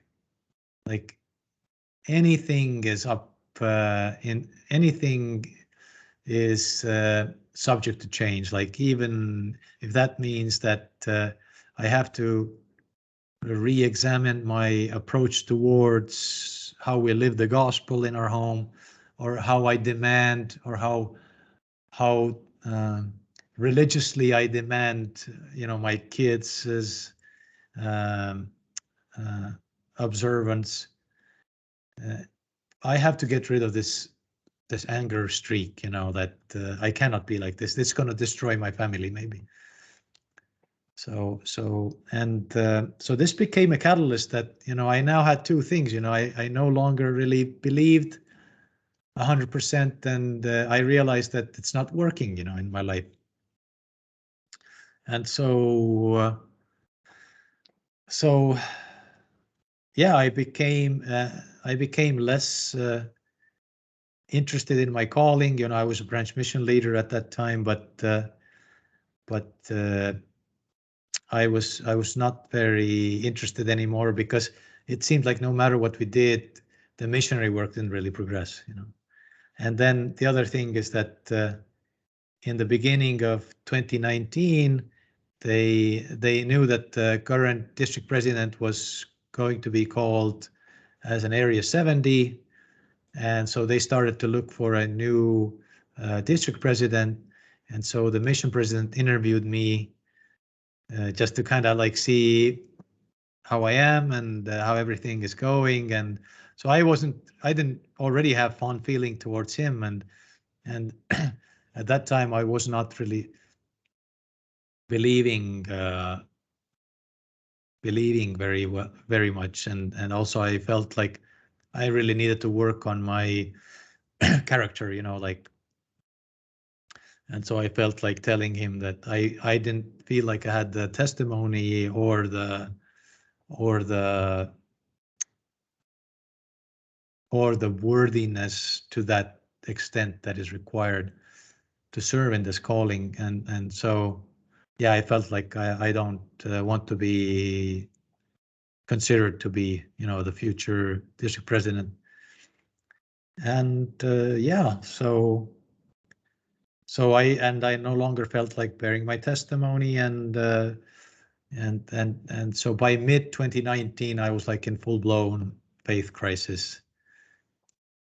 And I tried to stay, let's say, stay believing and overcome the faith crisis. There are these books by church members that are not like correlated material, but Terrell Givens and Patrick Mason, they have given out books like Givens had this book Crucible of Doubt, and then Patrick Mason had this book Planted, and they both kind of encourage people to stay active and stay within the gospel. And but even like reading those or considering those, and like they did sort of pacify me or comfort me, but they didn't rekindle my faith,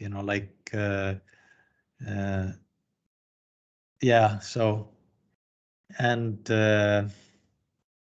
I also try to stay active listening to these more progressive like podcasts, like Dan Witherspoon, Jared Anderson had this Mormon Sunday School podcast that took like a little bit broader approach, and but yeah, so not I didn't have the same energy and the same kind of faith about the church anymore. And so I guess there was a point when you sort of decided to step away. Was that a gradual thing, or was that catalyzed by a specific event? Yes. So I would say that I think maybe again these noteworthy milestones for me were obviously that the COVID started, and from March 2020, we no longer had meetings in the chapel, and so that changed the whole thing, and actually gave, I think, a lot of people time to think about their church's role in their life. But we were still devoutly doing our home sacrament meeting, and I gave sacrament to children, and like I did take my faith crisis as something that will pass. I still had no I had not made up my mind to leave the church or anything, but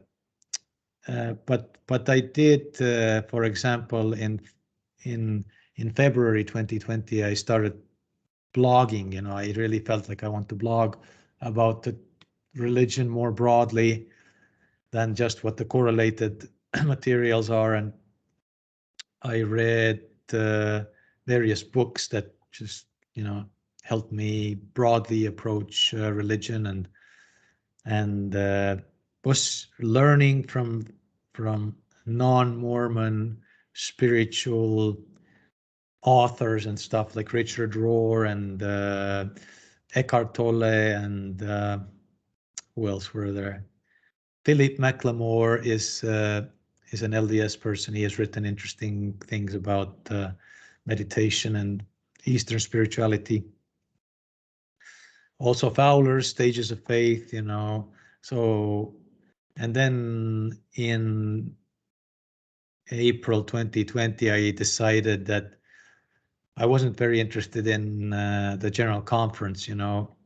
I had always listened to the entire general conference and all, you know, listened to over and over these talks and stuff, but that was the first time I felt like I know everything already. I don't agree with much of it, and like why waste my time, pretty much. And so I skipped general conference. It was again like this kind of like a symbolic act on my part, you know.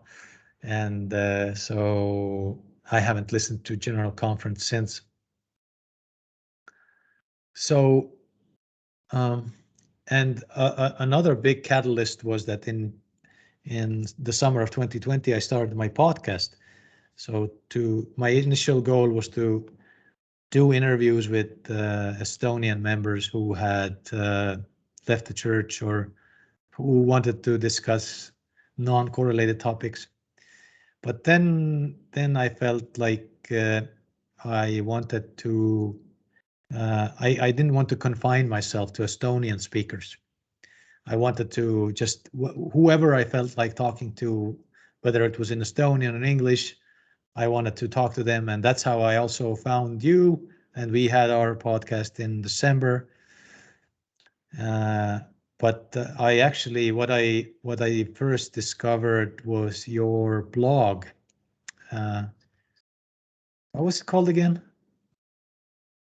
A Careful Examination. Yes, A Careful Examination. Title, but yeah, it's under the Fane Randier sort of GitHub, you know, account that I was using. Yep. Yeah, so it was. I liked your articles, essays, blog posts, and yeah, but I did very broadly interview different people, and I think by then I was already basically like more of a universalist than a like this exclusivist Mormon. And then another kind of a symbolic milestone was in that for Thanksgiving 2020, I made a Facebook post kind of coming out, quote unquote, as a non-true believing Mormon, you know, that I didn't say I was leaving the church or anything, you know, I still haven't resigned, but yeah, so I did come out, and but I did always when I did those posts, I always made sure that I also expressed my appreciation for the church, you know, for all the positive things it has. And so I did that too. And yeah, it got a reception, and some positive, some negative. And but then another important milestone was that in mid-December, I decided I would no longer pay tithing. And the reason was that a year earlier, a whistleblower had basically then revealed or disclosed that church had a big $100 billion investment fund that was Ensign Peak Advisors that had over $100 billion of liquid assets, and throughout its time since inception, like over 20 years earlier, it had never made any religious contributions, you know, this investment fund. And it had only contributed to bail out the church's insurance company, and then the development arm that developed the Salt Lake City's City Creek Mall. And those two contributions were about $2 billion. And that's it. The rest of the money was just sitting there waiting for the second coming or something. I think that was the official reason that they gave. Yeah, the initial reason that they gave was related to that. Yep, exactly. And so I felt like, so since April, that was a shocking news to me, or I mean, maybe it should not have been so shocking, but it made me think, that, and so from December to April, I continued to pay tithing, but then I thought, I'm not sure that why am I doing this, because I don't believe in the second coming, and so the reason that they keep these assets for the second coming is anyway totally absurd, because if the second coming happens, it's not like the world economy and the stock markets are going to remain intact, and that, those assets are going to have any value, right? So I thought this is just basically the church's fund for the future when it starts to, I don't know, when the tithing revenues will start to decrease and whatnot.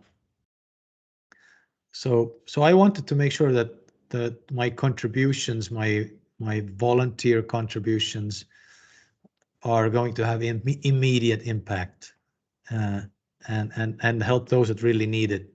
That they're not sitting in some church's strategic coffers somewhere, But then from April till December, I just kind of put the tithing money aside every month, and I gave myself till the end of the year to decide, what to do, whether I would pay it for tithing or not. And so when December came around, I realized that, my desire to pay tithing had reduced even more. And so I officially then invited my wife, or we had dinner one Friday, and then I decided I would reveal that I would not pay tithing. So it was a big thing, and but she said that she understood me, and because we had continued to discuss where we were both at regarding the church, and she understood, and yeah, so that was a landmark decision for me, and but then I think, of course, I was hesitant to. I mean, I kept telling my wife that I will probably end up becoming inactive, but I promised that I would support her attending the church with the kids if she wants to. But then before Christmas, we had a weekend to ourselves, and then so I shared this video. I don't know what it's called, but it's the video about how, made by some former Latter-day Saint, who explains that it's not only Latter-day Saints who feel the Holy Ghost. Like every people of all religions, they feel the Holy Ghost telling them that what they feel is true and their religion is true, and no matter how strange their beliefs are, they believe that it's God's religion, and God is telling them through the Spirit or whatnot that they should join the church that they join, or the religion that they join. And I think that made my wife think about it too, and I think we got on the same picture pretty much on things.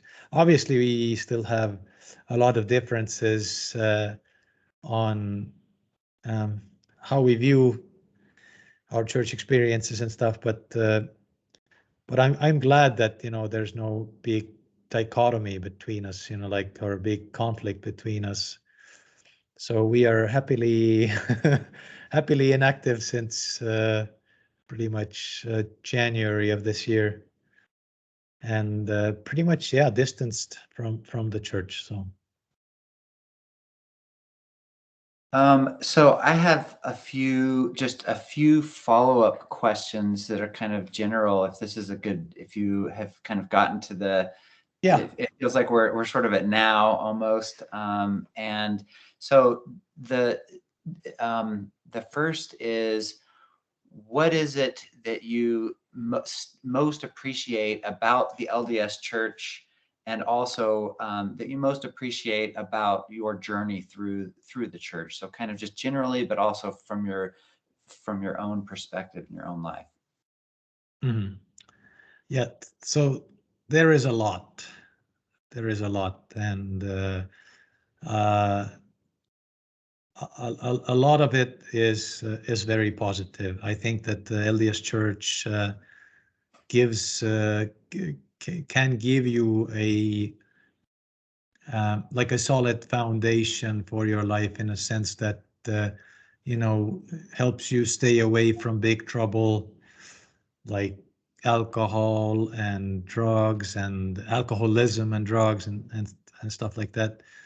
Uh, family values, gives you a lot of experience that help you also be effective in the world. If you want to have a professional career, then LDS experience gives you a lot of good opportunities to train.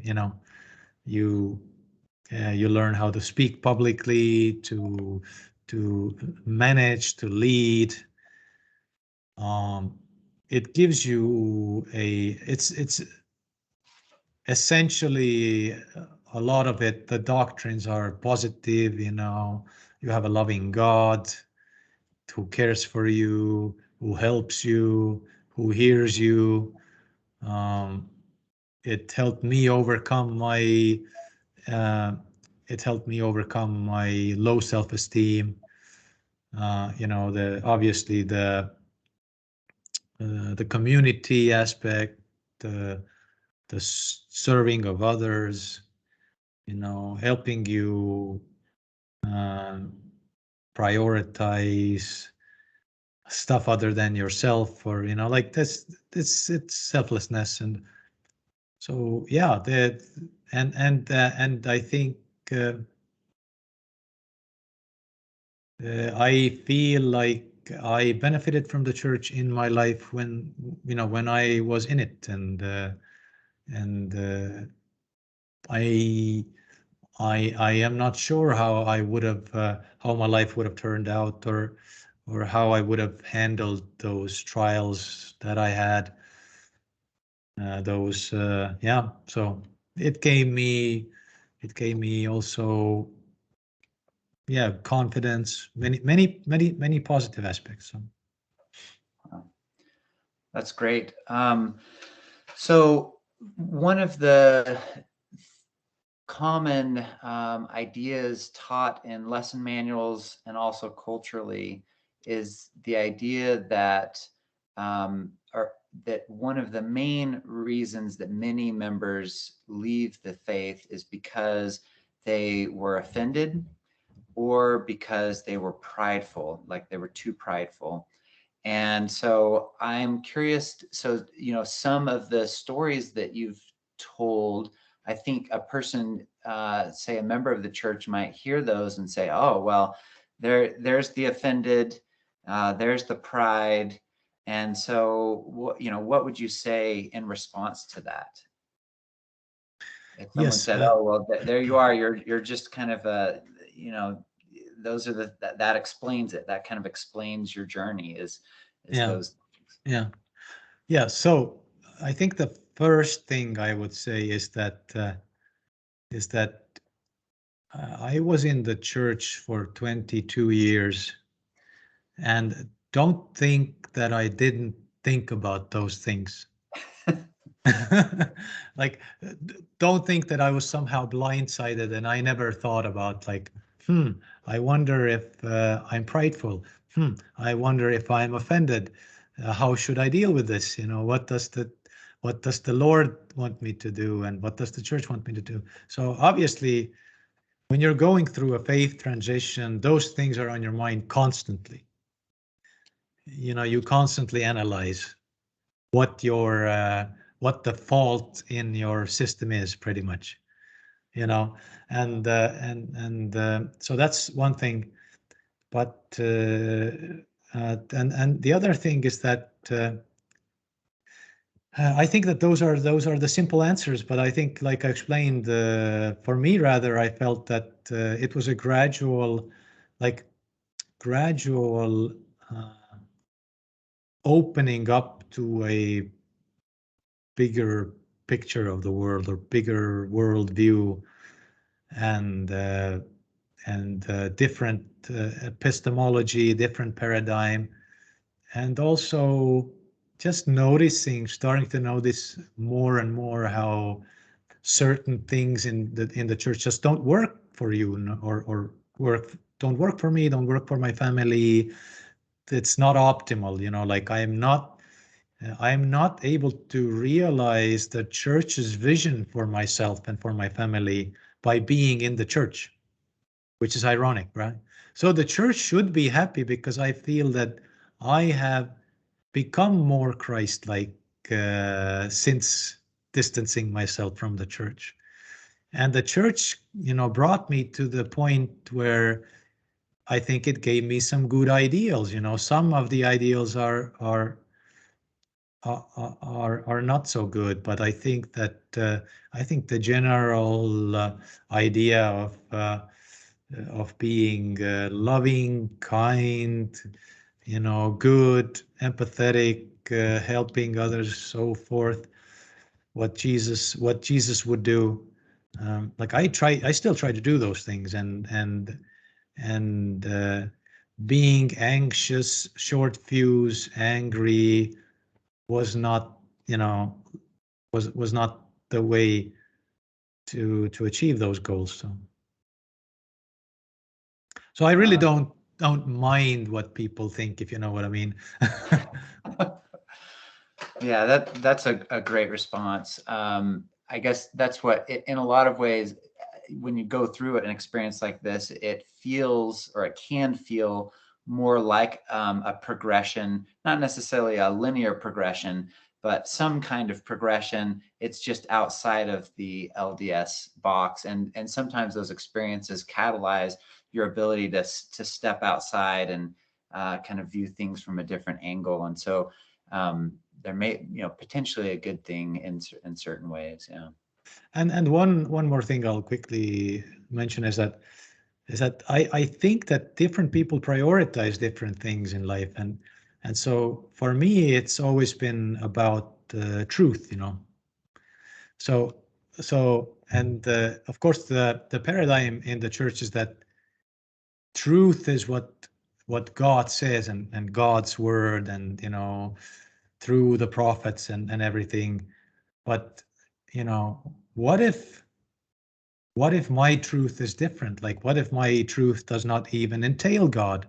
What if I believe that or let's say my idea of God is so radically different than, like, and then the other thing is that what if I found a different epistemology? What if I found that the way to obtain truth, that the religious, or LDS, or this magical, mythical, religious way to obtain truth is not as accurate or objective as, let's say, a scientific method of obtaining truth, and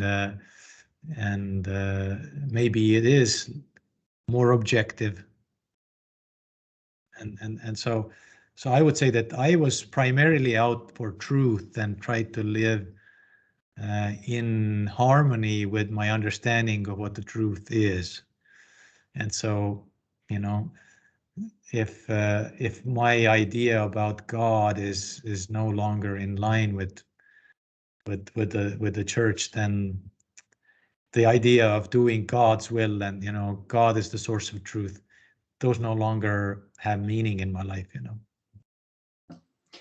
Do you ever imagine yourself going back to the LDS faith? So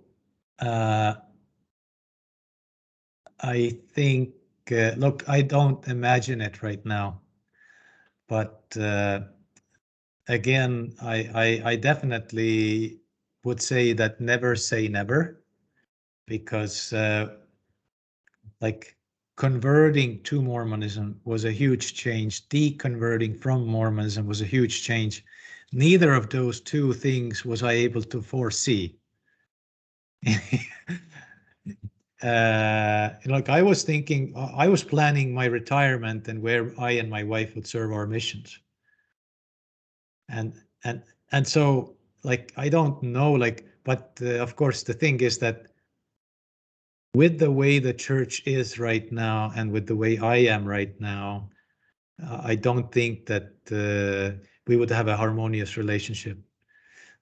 And so in that sense, I don't foresee going back, but rather I think more likely is that I will make my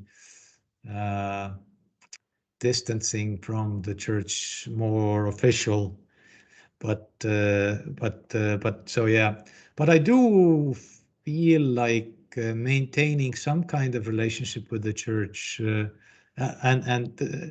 and definitely with the friends that I still have there. If there's still anything that we find in common that to discuss, for sure. That's great. Yeah. And then kind of my last question for you is, what does spirituality look like to you and your family today?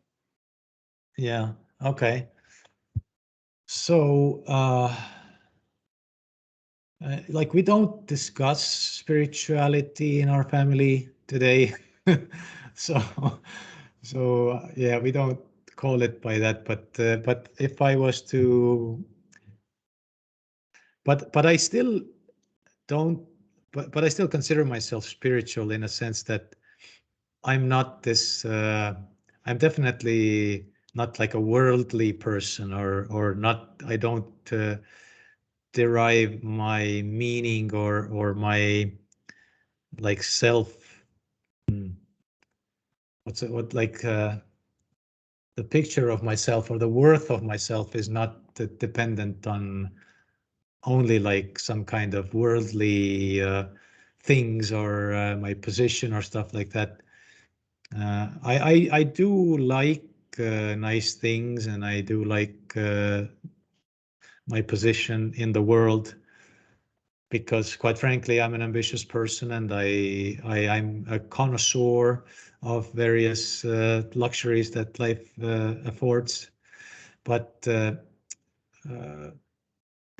I think I'm still in general, like a very moral and honest and person, and full of integrity, and so I think in that sense, I would say that spirituality for me is kind of like this overarching story or worldview, that gives me meaning to my existence.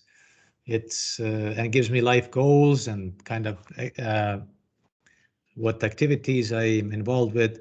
I don't really have a metaphysical worldview anymore. Like I don't think about the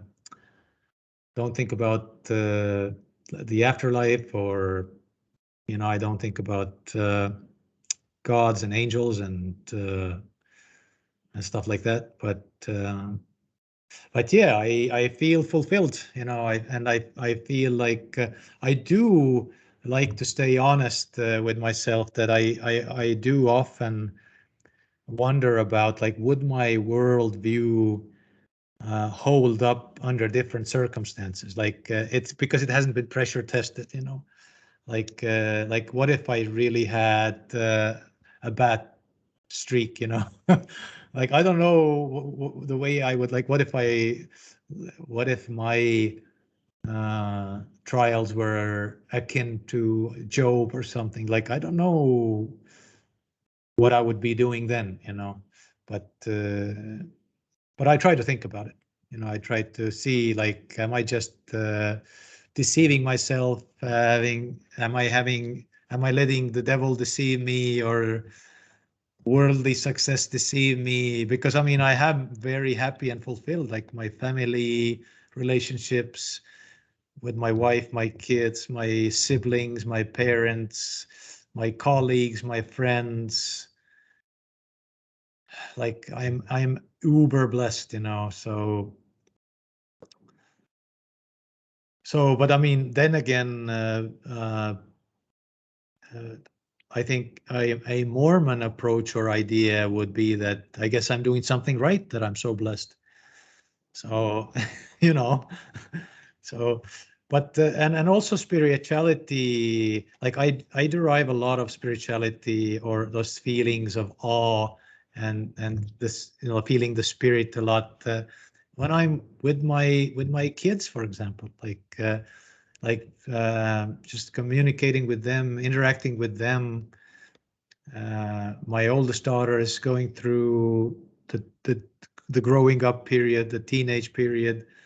It's super fun to discuss life with her, and you know, watch movies with her, and have walks with her, and discuss how she's doing and what she's experiencing. And like I have those extremely spiritual experiences doing that. Like I often feel so awesome to be able to be a dad, and you know, and you know, drinking wine with my friends, and stuff like that. You know, you get to have some very meaningful conversations, and it's fun, it's meaningful. You know, there's a lot of fun times and deep times and human times to be had in life outside of the church. So, and of course, I try to focus on the peace and beauty of the present moment, and you know, like live authentically, uh, to be real, to have this approach of non-attachment, or like this non-attachment, and kind of this ego transcending, not in any metaphysical sense ego transcending, but just like not to be attached to my ideas about life, or you know, there's serendipity in life. There's things we can't control in life, and but yeah, but I try to. One of my mottos is don't cause suffering, you know, and just emanate love and goodness. You know, that's what I try to be. So my religion is love and goodness. But but yeah, as far as like any particular dogmas or doctrines are concerned, or many of those dogmas are actually quite harmful, and so I try to stay away from them. So and yeah.